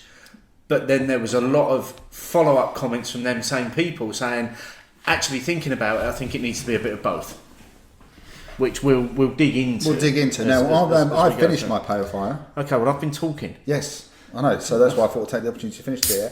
So, Unbarred, who are a brewery based in Sussex, have very kindly sent us 3 of their beers. So the first one we've decided to go for is the Mango Pale, a mango-infused pale ale. I'm guessing there's going to be hints of mango on this one. The 440 millilitre can, which is very full because I've just spilt some. I was looking for the ABV actually. I can't find it, man. It's 6%. Okay. Okay, so now interestingly, lending itself to this week's poll as well is Unbarred don't have a core range. No. At the moment, they are kind of specialising a little bit in one-off brews. But part of the reason why they don't have a core range is because they don't actually have their own brewery at the moment. So they're currently Cuckoo Brewing, another brewery. Oh, no, I didn't know that. I didn't know they were a cookie brewer. Yeah. So their ambition is, if they're able to move into their own premises, they will look to have 1 or 2 beers that are core beers and are produced. Okay, so there is a bit of a rationale for them at the moment for innovating and do different ones. So yeah, they're currently partnered with Missing Link Brewery, who are also based in Sussex, and they do all their brewing there. Apart from the one beer that they've done recently with Hop Stuff for the new Tesco range, which was actually brewed at Hop Stuff. Okay. I mean, did you say Missing Link? Never heard of them. Yeah, no, I've never heard of Missing Link either. Now, I'm going to say straight off the bat, but this is probably not a beer I would have dived in to buy. Me either. So, a mango pale, I would have pictured it looking a bit like Tropicana, and it looks a bit like Tropicana. And it smells a bit like Tropicana as well. However, what I will say is that once again, and Rach at Look at Brew has the benefit of living in Sussex. We don't have brewers doing this kind of stuff now. No, we don't. Now, whether you and I find it to be the most attractive style of beer is neither here nor there. This doesn't occur in Essex, really. It doesn't, and it's clearly selling, because if they've got this. That they've got this kind of rotation of different beers coming through that are all to a style and to a theme. I mean, the 3 beers that we're doing, we've got this one that are this is a mango infused pale ale. We've got a milkshake pale ale, and then we've got a New England IPA, which are all they're not styles that we generally chase. We wouldn't after. go for them, but there's no one in Essex doing them. No, and just because you and I may not go for these kind of beers, and I may have a few more notches up the scale than you, but doesn't mean I'd still prefer someone to be doing it. Absolutely. Shall we stop talking about it and just taste it? Start drinking it, maybe? Not too much mango for me. Oh, see, I'm getting loads Are of you mango. getting loads? Yeah, just at the back of the tongue, roof of the mouth. That's where it's kicking in for me. Now, interestingly, the hops, they've got 3 hops in there, and 2 of the hops of our ones which we've noted before as being 2 of our favourites. Citra? Yep. Mosaic? Yep. And then Azaka. Of course. Of course, it's hype juice. It's going to have the big hype hops in it, isn't Yeast, it? New England, malts, pale ale, flaked oats, flaked wheat. I think we can see that. I mean, this a lot. I don't dislike it, and I will. Obviously, we've still got the half a glass to get through anyway. But it'll be interesting to see what other people think about it. I mean, they must be doing quite well if they're getting themselves ready to go in and do something permanent themselves in a permanent base, which means that doing their cuckoo brewing must have proved to them that they can do it. I mean, it says established 2014, so they're in year 5 now. Yeah, that's a long time to be cuckoo brewing. Mind you, saying that, essentially Michela has only just started brewing on a regular kit. Although I do think that they used the cuckoo brew as a point of difference as well, didn't they? Yeah, that became a Michela thing. Actually, did you see someone on Twitter today said, "I don't really get the hype about Michela"? No, I don't. Having drunk my fair share of Michela beers as well, I don't get. I know it's a bit of a tangent, but I just happened to see that tweet today because now I've turned Twitter back on again after after having now seen Endgame. Now it's safe to, But that's. I mean, I don't think I'm getting as much mango as you. I'm getting quite a lot of mango, but then I don't. I'm not a massive eater of fruit. A couple of things I'm not getting. I'm not getting that sweet cloying finish. No, it's quite clean. It's very clean on the finish, and there's no oniony, savoury notes. No, it's all sweetness. Yep, but not getting that 6% either. It's 6%. Yeah, that's dangerous. Yeah, that's danger juice right there. Yeah, because it hasn't got the sweet cloying and that really thick body, that almost gloopy kind of body. That 6% is a dangerous 6%. Goodness. That's very well hidden. Yeah, very well hidden indeed. No, it does feel like a well brewed beer. I mean, it's quite bright labelling. Yeah, to be honest, and the Unbarred I think is quite nicely stands done. out, doesn't it? Yeah, which properly stands out. I think you need to, don't you? I think we've said that before, and plenty of other people say it's a crowded space these days. It is, especially that size can. Yeah. Actually, did you listen to the last but one Stephen Rowland beer podcast? Yes. They had a bottle, and they said Rowland actually commented, "I'm more likely to go for a bottle now because that actually stands out more than a can." Yeah. So I thought it was a very interesting point, actually. Yeah. The bottle is almost the standout item these days, rather than the other way around. Yep. So sorry, we diverge. We do. As if we didn't have enough to talk about already. We do. Let's dive back into some of the responses to the poll then. So we're talking about core or innovation here. So John Edwards at John Edwards 7175. Done it again. You've asked an impossible question. It's both. Exclamation mark, question mark, exclamation mark. Yeah, well, we do kind of do that. But That's the idea. We want to challenge. Yeah, we want people to get involved in the discussion. So next up, we've got Guzzler at @lagging_boat. I voted yes, but I think the answer is both for most breweries. If I was a brewery in today's market, I'd be very concerned about just having a core range. Lots of craft beer drinkers and tickers are always wanting something new. Now, this whole concept of needing both was an ongoing theme in some of the comments that we got back. So also along this sort of line, there were comments from Herman Lombard at Herman T. Lombard, Anthony Gladman at A Gladman, Paul at UNRCD, Bring on the Beer at Bring on the Beer, and Hop Forward at Hop Forward Beers. Richard Taylor at Rich Taylor 1608 says both having a good core range available to a wider market will and can encourage more people to buy craft beer. They can then branch out to specialty beers. The main thing is to produce consistently great beer at good prices with good marketing. There's room for both.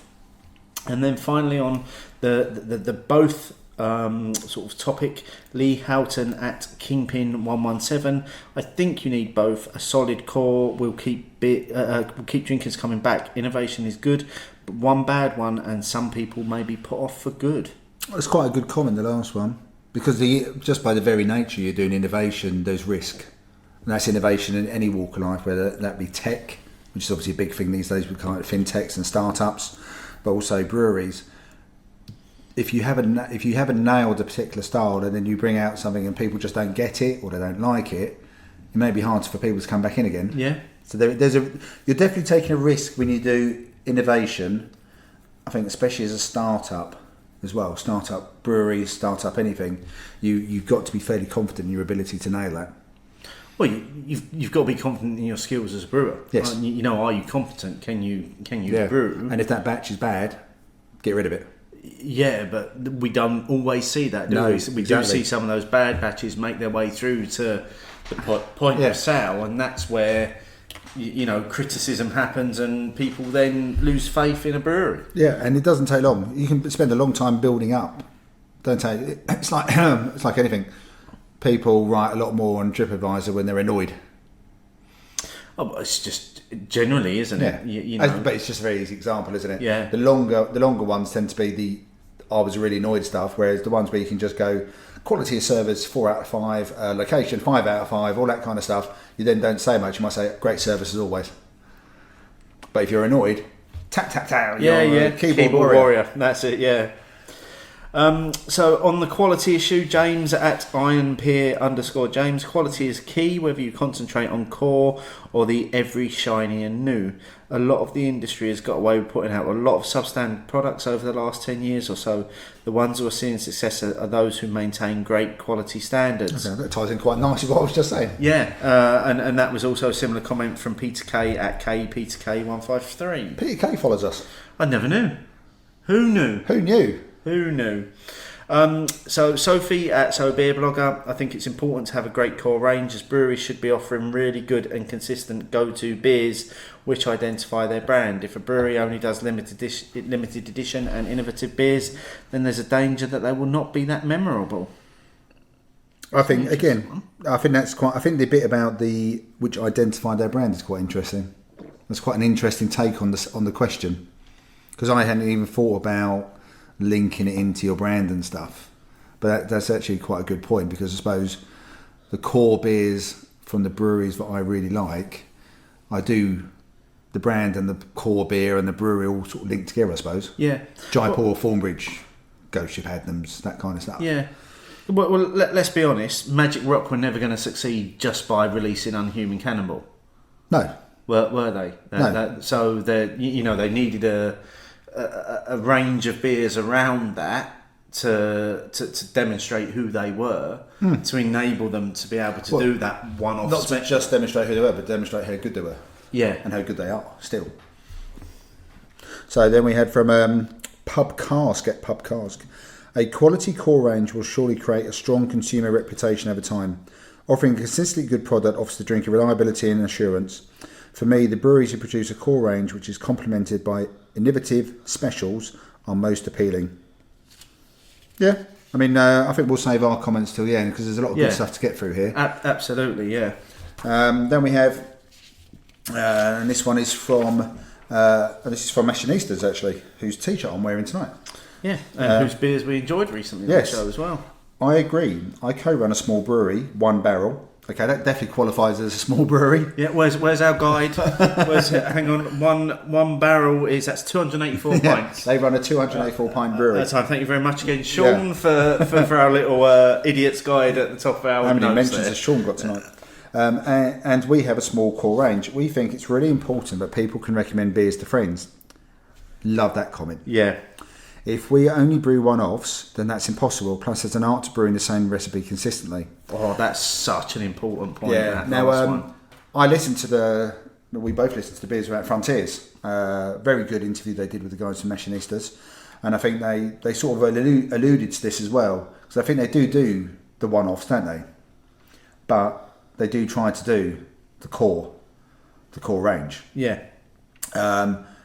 Which again must be equally challenging, bearing in mind it's a one barrel kit as well. That's a really difficult brew schedule to plan, to be able to do a regular core beer plus your one-offs. Yeah, exactly. But I do like that bit, so people can recommend beers to their friends. So rather than saying, I had this brilliant beer from brewery the other day, and they said, oh, all right, do you want to pick me up? No, it's gone there. Yeah. Well, okay, thanks for the recommendation. Then we had Jim Guardian. Jim Guardian Bevosia.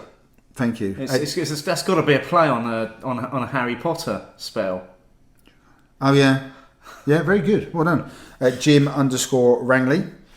For us, for us, what brewery is that again? Jim works for Abbeydale. Thank you. For us, we wouldn't exist as a brewery without the core beers, and we wouldn't have grown naturally the way we have. We spend a lot of time getting those beers consistent and dependable, but it also pays for us to innovate and push in other directions on the back of constant income, which they have done a lot recently. Yeah. We also wouldn't be able to invest as much in staff and equipment, experiment with other yeast and barrels. So for us, it's completely necessary for the business to keep core beers. So again, I think he's similarly saying the same sort of thing. Core lets them do what they want to do. Well, and that's an interesting point from that particular brewery as well. So from Abbeydale. So going back to Christmas and the New Year. And one of your beery adventures. One of my beery adventures. I absolutely loved their Moonshine Pale Ale. Which I haven't had, but it looked which is an absolute delightful stunner of a beer, which is their kind of core traditional beer that they produce as a brewery. I absolutely loved that. At the same time, over that period of time, I had one of their craftier releases in a can, which was a chai latte stout. Well, they sent us a few, didn't they? And I absolutely, to say I absolutely hated it is a leap, but I really didn't enjoy it. Probably because I don't like tea. Well, chai's a tea, isn't it? Yeah, I don't like tea, and it just didn't work for me. The tea and all the spices that were in this stout didn't work for me. But I think that sums up what they're able to do as a brewery. Yeah. So by doing Moonshine, it enables us to have this experimental arm that actually a part of the population and a part of the community will enjoy drinking. But we can still churn this out for our locals. Well, the money comes from the core. The publicity comes from the new. Yeah, absolutely. Really? Yeah. In social media terms, anyway. From Nathan Trout at Nathan Trout. I'd have thought that there's more pressure on breweries, particularly small ones, to keep bringing out new releases than there was 5 years ago. Interesting comment. We follow that up with Graham McAteer at Follow the Beer D. Very good. It's a worrying trend that consumers refuse to drink the same beers twice. Breweries are under pressure to constantly produce top quality, unique beers. There is decreasing time or market for breweries to perfect their flagship beers. And this was also echoed by John Clark at Beer for John, Pete McCerry at Peter McCerry, and Charlie Ailing at Charlie_Ailing. What do you think about that comment? Interestingly, first of all, just to close a circle, as part of Pete's comment that he made, he actually referenced Pale Fire by Pressure Drop as being one of those beers. It's a flagship beer that's allowed them to do more. Which obviously, you know, we've sampled Sean's version of Pale Fire. He's a massive advocate of pressure drop Pale Fire. Yeah. But I think, I mean, flagship beers, core beers, are we talking about the same thing here? I suppose, maybe, I don't know. I mean, I guess that most flagship beers are also part of a core range in my experience. So if we use both the breweries we've referenced already, Thornbridge and Magic Rock, for you, Magic Rock flagship beer for you would probably be Cannonball. Yep. For Thornbridge, I'd probably sleep straight away and say Jaipur. But that's not the only beers in the core range. It's not the only no because you know Magic Rock have a number of beers in their core range. Thornbridge maybe less so these days. I think they probably have less so, but they still have a decent core range. But flagship beer is just part of the core range. I don't think I would ever call a seasonal beer from a brewery or one-off as a flagship. So sticking with we're not having core beer comments so far. Sticking with Unbarred, they also sent us a limited edition Milkshake Pale Ale, also at 6%. Again, probably another beer which we wouldn't have chosen to have. However, I have had this before as part of a bottle share, which you didn't make. No, I missed that one. This is a 3 or 4 way collab. It's a 4-way collab between Unbarred, Bison, Blind, and Brett and Beer. Now, I'll be honest. I think I've heard of Bison Beer. I don't think I've heard of Blind. Bison Beer are a bottle shop in Brighton. Okay, Sussex still. Blind Brewing and Brett and Beer I haven't heard of. No, I think they're all possibly from Sussex. Oh, brilliant. So more innovation in Sussex. Well, lucky old Sussex, that's what I say. Yeah, we're not getting any of that in Essex, are we? so while you're pouring that out and talking of innovation, Greg Ballman says, if I see a beer I ain't had, I will always buy it, so I go for innovation. I blame Untapped. Love that. Great comment. Mr. WP at Mr_WP. Innovation for me, I don't tend to have loads of repeats no matter how good they are. That's just me. Only time I go for core is when I need a filler for a party or a gathering, but that's just me. I understand the need for good core, but it doesn't affect me. Well, I mean, it's fair enough. I mean, everyone's got their own modus operandi. Yeah. That's what I wanted to say. I mean, mine is I tend to go for core in pubs and eclectic at home. Absolutely, yeah. I think it's the same here. Or eclectic and fridge fillers. If I'm in a pub, I'm more likely to go for a drink that I know is going to be of a fairly high standard, and whether that's because I really trust the brewery, or whether it's just because it's a beer I've had before and I know I enjoy it. Well, that'll be my starting point anyway. Often if I go into a pub and there's a myriad of choices, I'll go for something I'm pretty certain about. Yeah. And that will be the same criteria as you, brewery or beer itself. And then I might settle back and decide whether I want to try different things. Or if I'm there watching football, for example, like I did at North Riding, I had one beer 5 times. It was 3.8%. It was perfectly sessionable. They had other choices, but it was still the afternoon as well. Yeah. Friday night, I was in the hole in the wall near Waterloo Station, and I was watching Liverpool. Dragged a friend of mine along, and I had Ghost Ship. I couldn't even tell you what else they had on. Where we'd actually stood. You saw that and Ghost Ship on cask. So let's give the Honeycomb Milkshake Pal a go. Oh, that's a sweet nose, isn't it? I mean, properly sugary sweet nose. Yeah. I would say it's almost like candy floss. Yeah. Okay, so straight up, it's soft. It's got that softness from a milkshake. It has got softness. Although I think what's probably confused me a bit, although I've had it before, is that the mango pale was that a lot thicker in colour. Yeah, I mean, this is, you can see through this. Yeah. I didn't expect that. No. I did not expect that for a milkshake. No. But I know they've deliberately said it's a milkshake pale ale, so rather than a milkshake IPA. I mean, the condition of the beer is excellent. I mean, the first beer, I think we probably said it off air actually, but the head had died quite quickly on the first one, hadn't it? This one is definitely lasting a lot longer. It's holding it, yeah. It's got the sweetness there. It's there's nothing offensive in that. Yeah, I mean, it's got a lot of stuff I wouldn't have put together, I have to admit, in a pale ale. I mean, Again, we've got the flaked oats and flaked wheat, which I think we probably could have at least pitched a guess at one of those. Yep. Honey malt, and honey, and vanilla, and lactose, and the hops are El Dorado and Cascade. It's one hell of a mix. It is. I think the lactose and vanilla are winning out. Yeah, I'm not. I would. Whereas the mango pale away, I think the mango was actually, for me, was a bit muted. I might have been able to take a bit of a pitch at maybe one or two of the hops. I would struggle with these. Yeah, wouldn't have picked them out. No, at all. So carrying on with the comments, we've got Jim at DZ. I feel these days like my beer journey is coming to a happy end. Oh, well, in that case, he probably agrees with the UK has reached craft beer. Clearly, yes. Jim, did you write the article? How many more collab New England IPAs can I drink? I know what I like now and happy to stick to a core range. I like the way you're saying core range. Yeah, that's so, a core range. Core range. I'm definitely going to have a core range. Yeah. From Brinsler at Brinsler, you need a blend to survive. The biggest problem is the amount of new beers breweries bring out every week. I've given up trying to keep up with the likes of Verdant and Left-Handed Giant. Just too many. I end up choosing mainly core these days just for value. The cost has doubled recently.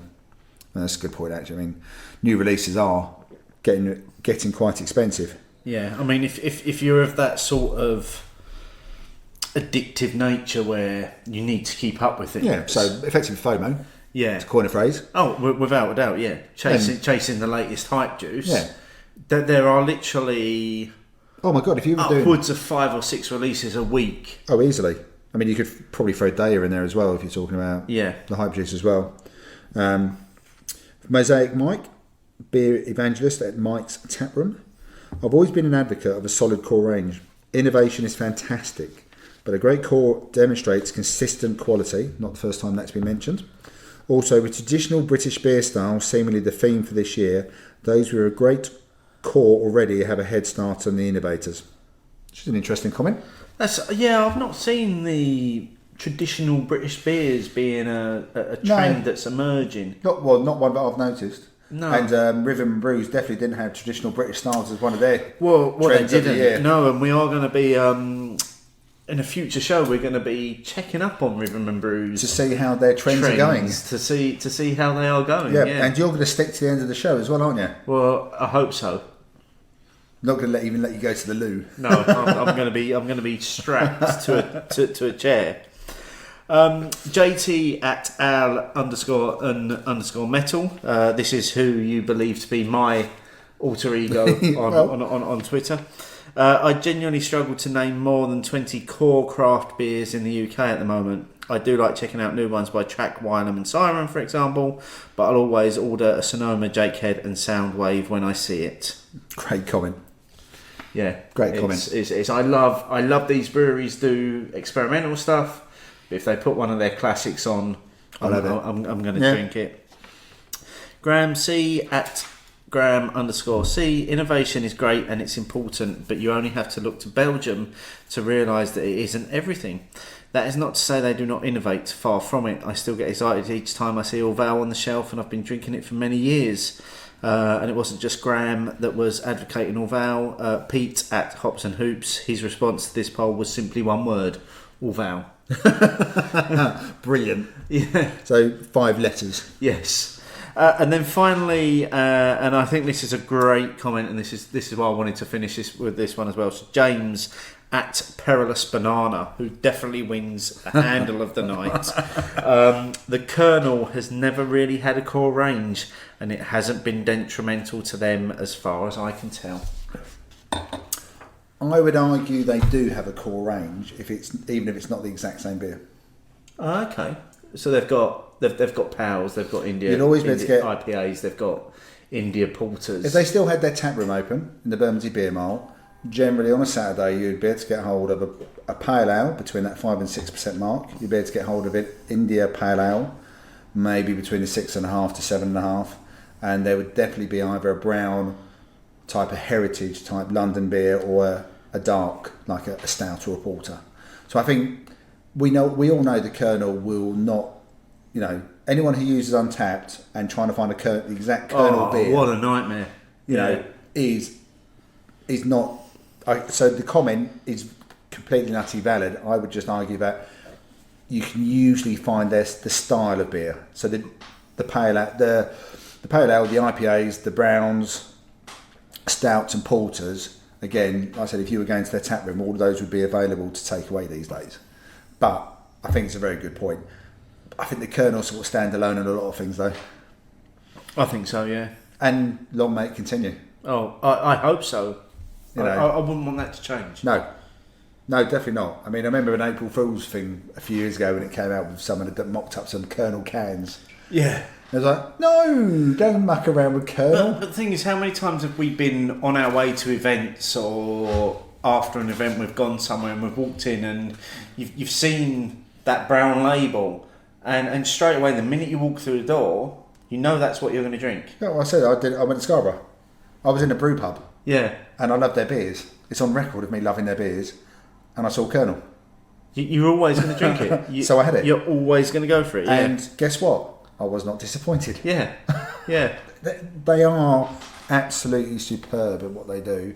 So I completely get the comment. I would just say that they definitely have a core something. They have a core to what they do. Yeah. So how are you getting on with the... You know what? I'm actually enjoying it.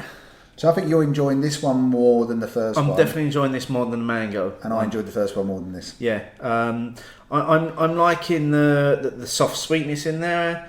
I'm liking the soft finish to it. I think the flavours are all fairly subtle, and they're all working together really well. Do you know what I think? Because I had this at the bottle show you didn't come along to the turn of the year. I get like a little bit of a cream soda feel to it, both with the softness and maybe that vanilla coming through and the lactose. And out of all the soft drinks that are available to me as a kid, I hated cream soda. I hated cream soda. I don't hate that though. Okay. I'm enjoying that. Cool. I mean, like I said, I'm not sure I could drink more than a can of it. See, that's the thing at the moment. Neither of those could I say, oh, I'll have a second one. No. So, yeah. Who knows what we'll think about the third offering from them? Yes, well, let's see. As always with Hopinions, there were loads of great comments this week.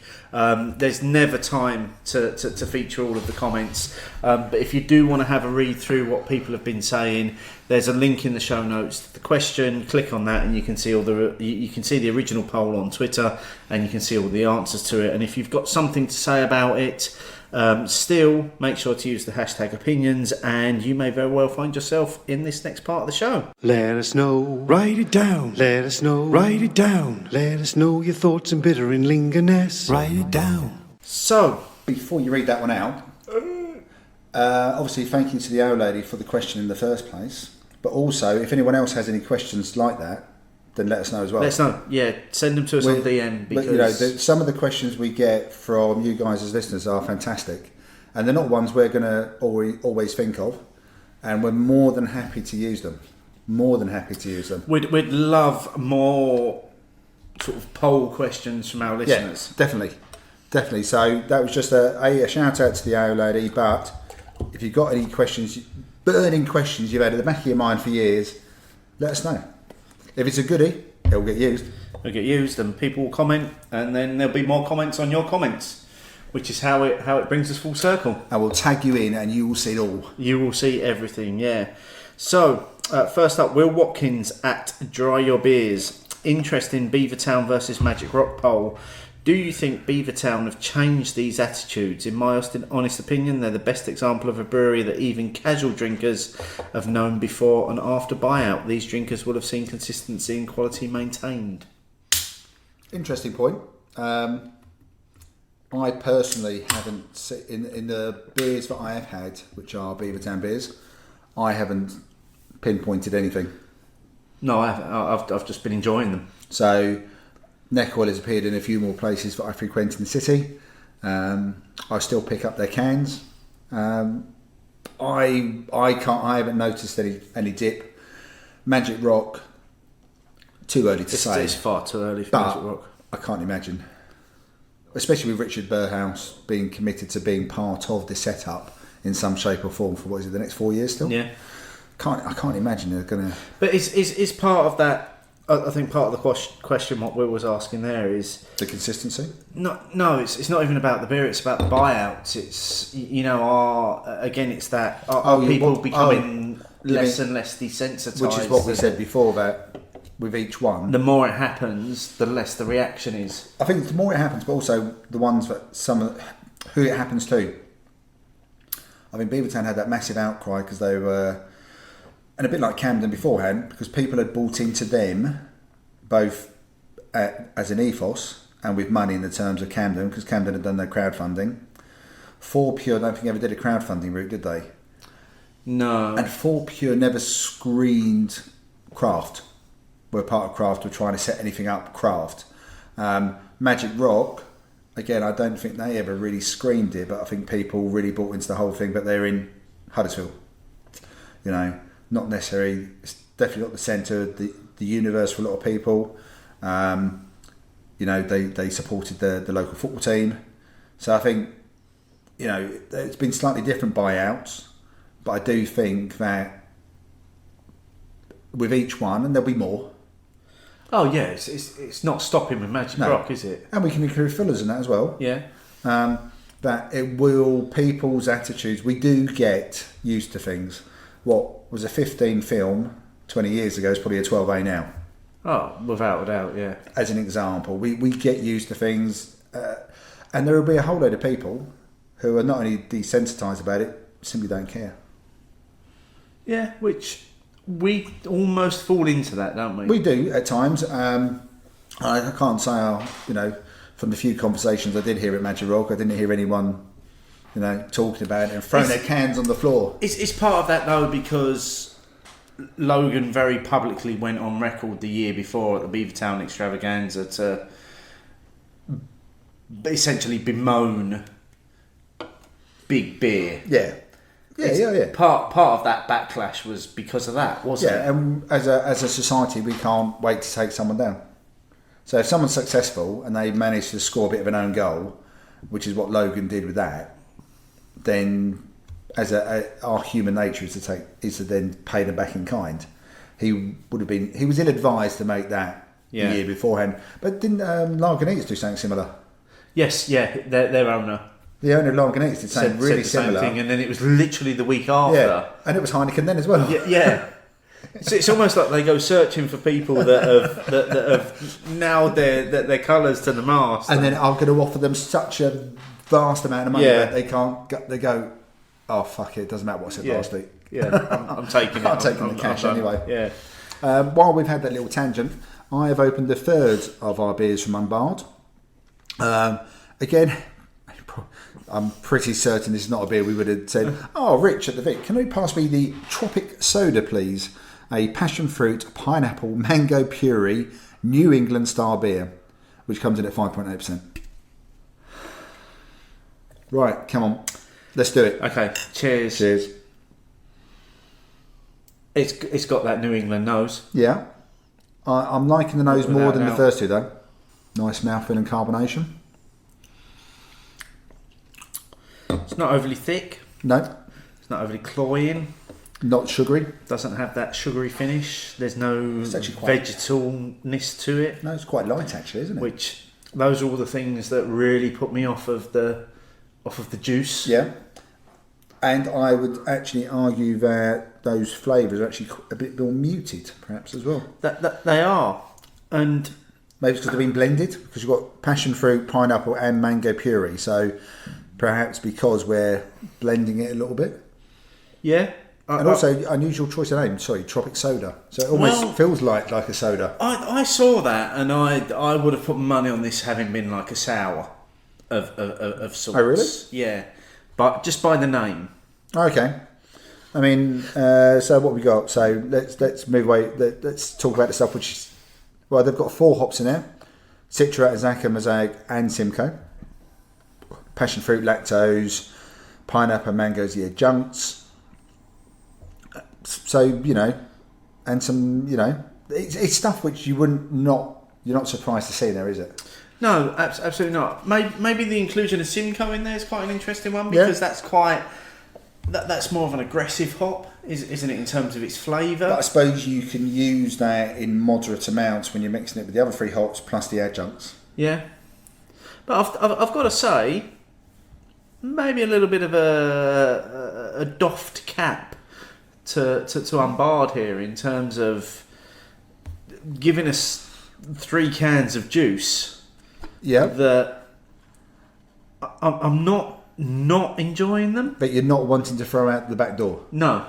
At the moment, I've still got to finish it. At the moment, the Tropic soda is my favourite. I'm possibly still on the Honeycomb Milkshake Okay. as being my favourite, but still got this one to finish. No, fair enough. I mean, what I would say is, again, going back to the whole thing, Cuckoo Brewery in Sussex haven't got their own base, and they're churning out these kind of different beers. Oh yeah, and they're good beers. Yeah. I mean, there's no doubt about it. Regardless of your style preference or whatever, these are good beers. These are good beers. I like the branding, I like the labelling, I like the presentation. All right, the whole 440 can thing, that debate's been had many a time. They're not completely silly ABVs, 2 6s and a 5.8. I'm impressed. Yeah, I'm enjoying them. So if they do get their own place and they do start to maybe shift a couple of core beers as well as the innovation, I'll definitely be keeping an eye on them. Yeah, without a doubt. Yeah, so thanks again, Unbarred, for sending them through. Always grateful to people that send us beer. Yeah. Always. Back to some of the other comments we had then.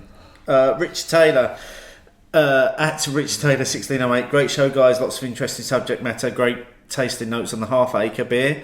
Hey, I think that's the first time anyone's ever congratulated us on our tasting notes. I'm impressed with that. So am I. I might have to listen back to that again then. And a classic tune to end with. Had a very enjoyable Essex bottle share with you two plus everyone else on Tuesday. Are you both surprised that the eBrew are research into low ABV beers? Now, I had to ask you about this research to see if you had seen it. I had seen it. Sorry, I just wanted to say, when I read that, because Steve very kindly make sure we have all the comments we're going to share on the show all printed out for us. And I was reading this on the train, so the train was moving at the same time, and I thought he'd had a very surprising, enjoyable Essex bottle share. And I thought, you git. There's no need for that, is there? Yeah. Well, no. I mean, the Ibrea research into low ABVs, I think, is sort of fairly much confirmed about low ABVs doing well. Yeah, and I think they are a burgeoning market, aren't they? Yeah, because we're not talking about no alcohol. I think we're talking about the lower end of the scale. So for me, I'm going to go for that table beer and lower, so that 3% and lower. I'm not surprised that they're doing well. We are seeing more of them. Yeah. So, and I think we'll continue to see more of them. Yeah. As well. Andy Parker at Tabamatu. I listened to the show in the week. Great show. # Bipper comeback. Andy was the man that started the Bipper comeback revolution. So it's only fair that he gets a mention. Well, he did on the show because he did the beer with the North Riding, didn't he?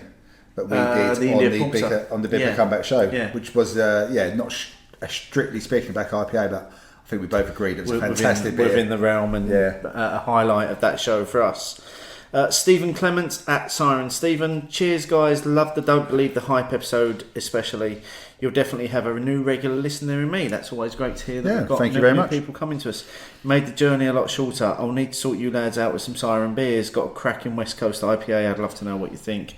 Stephen, we're also always willing to take West Coast IPAs. Yeah, all the West Coast IPAs. All of them. Send them all to us. We'll give you the address. Get in touch. Right, so the next comment on Bittering Lingoness is from aforementioned Mark Johnson, at Mark N. Johnson, who I met up with in Huddersfield. And we had a little chat about a future collaboration show. Of course. And he has a little plan. He's actually set aside 6 beers for us to try, Steve. Okay. And he's chosen these beers with you in mind. Okay? So he's chosen these beers with you in mind. Mark's comment, that's settled. If I do ever appear on this show, I'm making it a smoked beer special to see if I can create a Steve # smoked face thing. I think it's pretty much guaranteed you can do that, Mark. Are they all smoked beers he's bringing? Yeah. All of them? Yep. Is there a smoked sour in there? I don't know. He just said he's got 6 smoked beers lined up. That would be my worst nightmare. A smoked sour. Steve's smoked sour face. Hang on, no. A smoked Belgian sour. Mark, as we did discuss, we're definitely on for that show. So, listeners, you will get this show sometime during June, I believe. I think that's when we've got it scheduled for, yeah. Well, see, I know that bit. You do? Impressed. I know that bit. You've done, yeah, you've got it. You've got it. So next up, Simon Manchester at the Pie Man 7 was listening to your podcast, and lo and behold, found myself driving past Evesham Tesco. To say I filled my boots is an understatement. Glad to hear you had a night in Hull. So that was obviously my reference to my university trip with Michael. Some great bars with a decent beer culture. Same you didn't get to go to Minerva Hull, one of the best pubs in the city. And the last time I was there, they were serving Stones on cask. I mean, obviously, it wasn't a beery trip for once. I did manage to get to a couple of pubs with my alcohol-free 18-year-old son. So I'm always quite grateful that he's quite happy to put up with my couple of beer journeys anyway. But yeah, I actually found the beer scene in Hull quite good, actually. And I actually enjoyed Hull city centre as well. Excellent. I think this next one's for you as well. Yeah, so this is from Stephen O'Kane at Socrates9. Martin was right about the pronunciation of my handle. Now, that's not often said, is it? Sake. Get in. Damn, I thought I'd got it right there. There had to be Socrates. Yeah, no, I as we said at the time, I still got what you said, but it was the way that, for me, rate stands out in the middle. No, you see, no. Okay. The reason I have this as my handle, email, identifier on the internet is my initials are SOK, and being a huge fan of the footballer, and in brackets, and philosopher. I'm so pleased I got that one. It's not every day you hear that, is it? That someone's a massive fan of Socrates, the philosopher. No, not very often at all. But the footballer, he was a fantastic number 9. He was a fantastic footballer. And last but not least, from Mr. WP, who at Mr. _WP, who has been mentioned once or twice, and we know went to see Endgame the day before us. He's a massive Marvel fan as well. Yeah, really enjoyed this. In relation to our Infinity War podcast, it's my geek thing, Marvel, and loved hearing you two again geek out over something so close to my heart. But it's not beer. Outstanding work. Thank you very much. I'm glad you enjoyed it because it is a bit of a vanity project. It is, but we know that it's not for everyone. Yeah. When we do the opinions on film shows, which is why we only do. I think we do 3 a year. That's fairly much what we've fallen into now. Yeah. 3 a year. And obviously, when we're going to do the Marvel ones, we are going to get a little bit excited. I don't think that comes across at all, Steve. do you think not? No. Okay. So yeah, it's great to hear that, and we do appreciate that feedback. Yeah, on those we shows. definitely appreciate the feedback because when we first started doing this, when we did the Back to the Future as the first one, I wasn't sure that anyone other than me and Steve was going to listen to it. No, but people do. Yeah, and it's great. It's great that people listen to those. Thanks to everyone, as always, for your comments on the shows. We love hearing your thoughts on what you've heard. Yeah. So please continue to feed those back. Use the hashtag Hopinions, and we'll definitely find you. So we've got some final thoughts on the Tropic side. I mean, you've finished yours. I finished mine. I actually really enjoyed that. I actually found it because it was so light, and I think that's where the word soda for me works. It had a really light mouthfeel to it, especially in comparison to the first two. I think we got the order quite nice as well there. Yeah, I mean the first two were thick. The mango power was very thick, and then we started coming down. Yeah, and I think that actually worked really well, especially as we'd gone from the pale fire as well to the mango pale. So that was good. I really enjoyed that soda drink. I could have had a second one of those. Okay, it's interesting. What's your thoughts and Unbarred in general? I've enjoyed all 3 beers. As we've said, not necessarily the sort of beers that I would go for. No. Straight off the bat. The mango pale was probably a little bit too mango for me, but in terms of does it do what it says on the tin? Yes, it does. I'd say all three It's mango juice. All three have done that. Yeah, the honeycomb milkshake pal. Yeah, it was sweet. It was soft. It had everything you would expect. And the tropic soda. Yeah, it's a New England IPA, but it's not that juice that I don't enjoy. It's a rather well balanced beer. That's what I was going to say. It's actually pretty well balanced, bearing in mind, again, what we probably would have come in with our preconceptions about these beers and about each one individually. So, thank you for Unbarred for sending these particular ones through and for challenging us. We're always happy to be challenged. Oh, absolutely! Yeah, challenge us. Yeah. Otherwise, it is going to be a show every 2 weeks with West Coast IPAs. That's all we'd ever drink. Given the opportunity, that's all we'd do. Yeah, which, to be honest, is not a bad segue into the final beer of the evening. So, demonstrating the sonic screwdriver, much to Steve's disgust, is alive and well.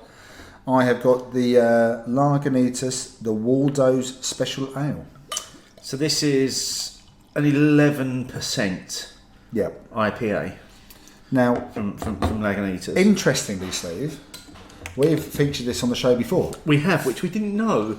I did a minute amount of research and discovered that we had this fairly much a year to the day as a show beer. Yes, yeah.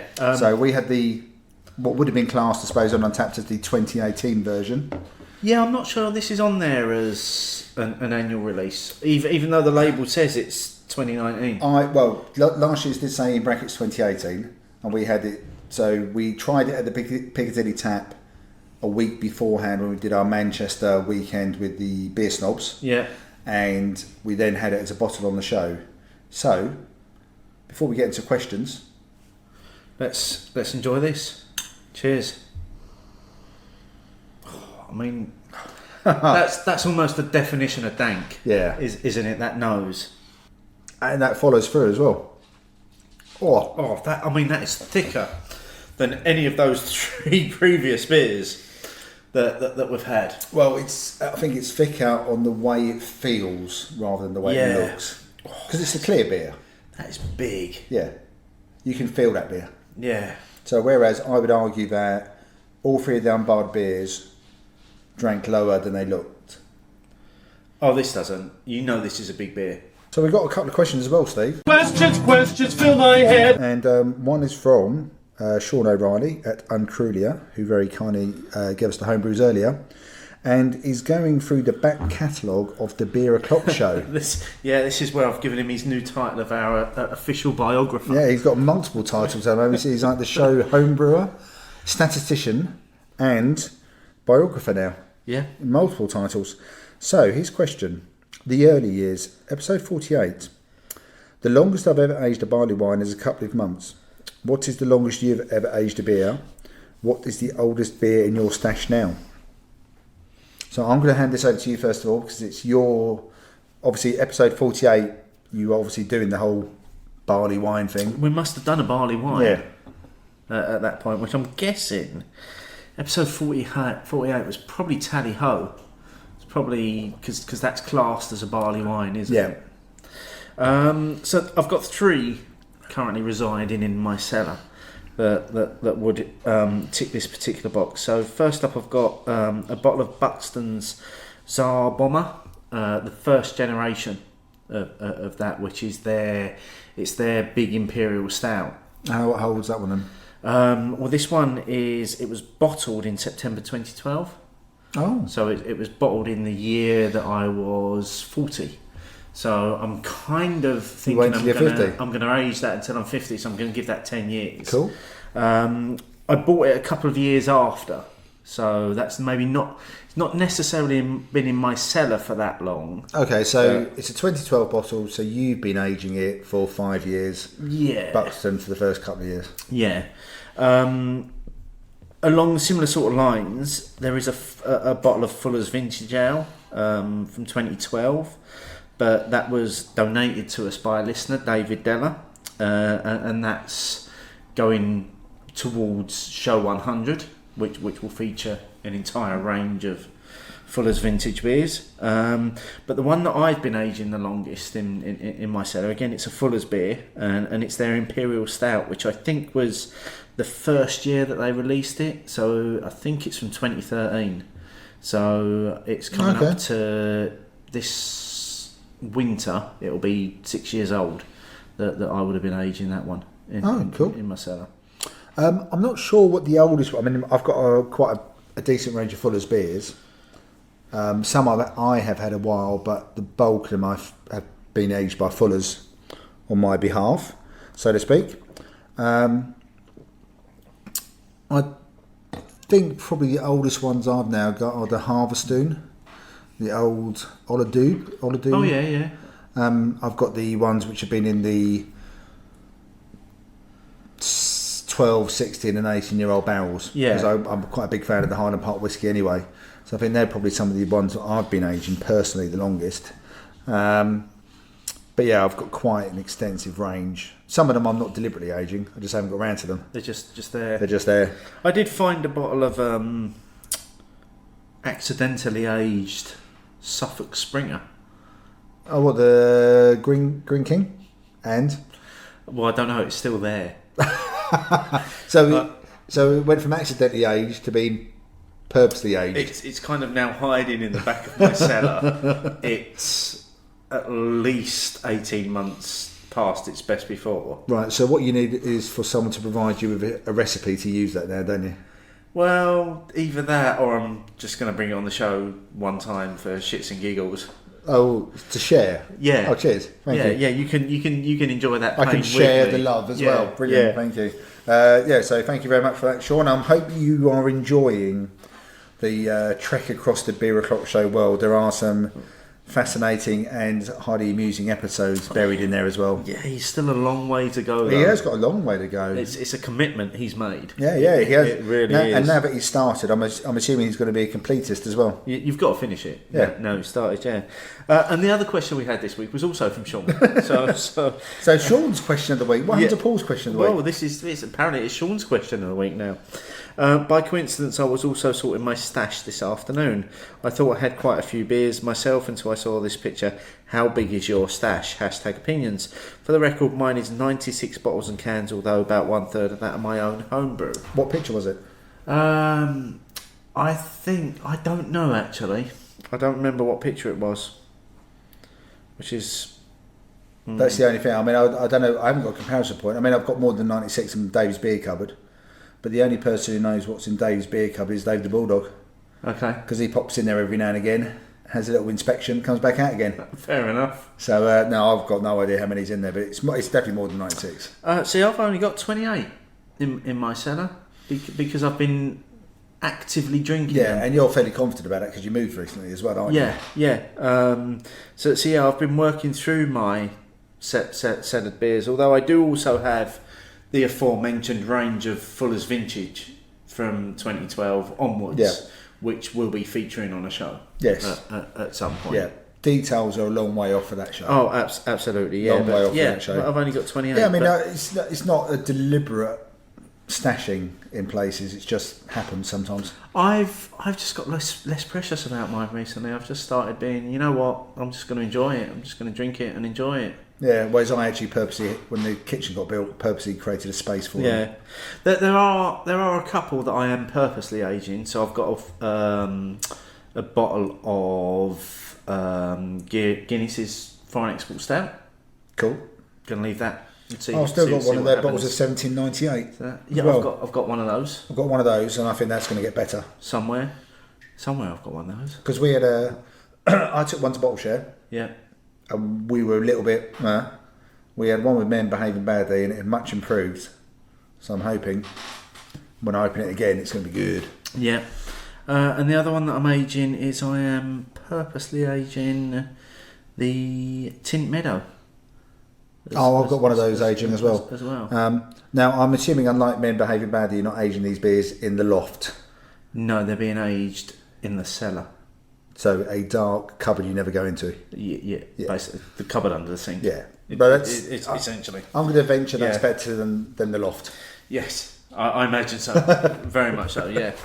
Is that it? I think that's it. No, there must be loads more to get now. No, Thankfully. no, that's it. Final thoughts on this Lagunitas Waldos special ale? Well, it's a great beer to finish off on, and it's poles apart from the 3 unbarred beers, and that's not to do the unbarred beers any disservice at all. The Lagunitas and the Waldos is more my kind of beer, but this is a big beer. It's huge. I mean, it's 11.7%, and it hides none of it. No, it's all there in your face. Yeah, it's dank. It's piney. It's resinous to the max. Everything's referenced. You can almost put the word dank before every part you're going to say after that. Yeah. Now, just a little bit of history about this beer. I think it's only fair to do this justice. So we were sent this by Lagunitas, so we are very grateful to them for this. And along with this came a comic as well, like a comic book, which was called the Waldos Special. Which looks, it's almost got like the same sort of thing as if it was like coming out of Scooby-Doo or something. Yes, yeah, absolutely. So I thought I'd have a read through the comic, and apparently it tells the history of how the beer came about. Yeah, so you know, they class themselves as the Waldos is because they sat on the wall. It is, yeah. So it's a group of teenagers in America. Used to sit on a wall, so they were known as the Waldos. Were once given a secret treasure map that apparently led its way to a field full of weed, and that was their goal, to find this field of weed. 1971. What else would you be doing? So they arranged to meet at 4:20, which was after school and after football practice. That's American football practice. To then go off in search of the said field of weed, and this story became essentially folklore in terms of the 4:20, and that was their meeting time, and then they went off and they tried and find it. They never did find the said field, but the legend of 4:20 became bigger than... It became a thing, didn't it? It became a thing in itself. So almost, I suppose, their version of an urban myth. Yeah. To the point where when Lagunitas set up base in Petaluma, California. Yeah, I think that's how you say it. Yeah. They took on board this story of the field of weed, and they invited the Waldos, so the original members of that wall sitting gang, to the brewery to brew a beer, which ever since they've done it in 2011 was then released on the 4th of April, not the 4th of April, the 20th of April every year. So hence 420. Which again is their way, 420 is their way of doing the dates as well, isn't it? So it's the other way around. I mean, hops are part of the family from weed anyway, aren't they? Yes, and the comic does go into the history of how those two parts of the family split. So hops are the closest living relative to cannabis. So, there is a fairly natural link in there. And I mean, I'm not one to have dabbled in the past, but I do understand that I think dankness can be part of the aroma as well. Yeah. And this beer is full of it. You can understand if this was part of their influence, you can understand how it came about. Absolutely. It is dank to the max. It is dank to the max. And you know what? I'm loving it. And one final thing about it, the bottle cap. So it's purple, which apparently is limited edition. This is the only beer that Lagunitas put a purple cap on. Okay, cool. Because you can only get it once a year. Oh, so it's their way of saying it's a seasonal one-off. It's a bit of a collector's item, is the purple Lagunitas cap. I reckon people probably have collected those over the years then. Yeah. Hopefully the Waldos have. You would think, if no one else. You would think that they would have collected their own. I want to know that they've got it caps after when they get their case of 24 cents to them. Yeah, I think we're pretty much going to retire on this beer tonight, aren't we? As always, if you want to get involved in anything to do with the show, use the hashtag Opinions. We will find you and we will slot you into the appropriate section of the show. Exactly. So what's coming up next, Steve? Next time, I'm quite excited about the next show. that we've got coming up. So this is one that's been in the making for a while. We're going to be talking about artwork and beer, and how it all links together. So there's a few different strands we'll be putting into this with our visits to the Tate, our chats with Andrew, and previous polls we've done as well about how important artwork is these days. Suggestions from listeners in terms of which breweries are doing artwork well, but being us, we can't just do this here, can we? No. So we needed to do it with somebody that's absolutely embedded in the world of art. So what you're saying is somebody knows stuff. Someone who knows stuff about art. So like an Steve, artist. We're going on location. We are. We're going to Beavertown, and we're going to be joined by Nick Dwyer, who is their official, I think, creative director. I think that's actually his title, not as opposed to our creative title. Oh, so I mean we're going to cease and desist. Director. Nick's going to join us for a show and talk about obviously everything that he's created with Beavertown. Which is quite a substantial body of work anyway. Isn't it just? And we are really looking forward to that. Yeah. So, as always, we would love questions from our listeners to Nick. So, if you've got any questions that you'd like us to ask Nick, put them on Twitter, DM them to us, use the hashtag. Yeah, Hopinions. the more questions, the better.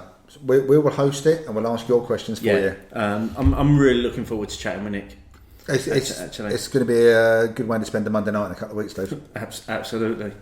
And on that note, I think we should probably carry on drinking. Sit in a dark room and drink our Waldos. Exceptionally dank Waldos. Gotta blame it on my juice, yeah.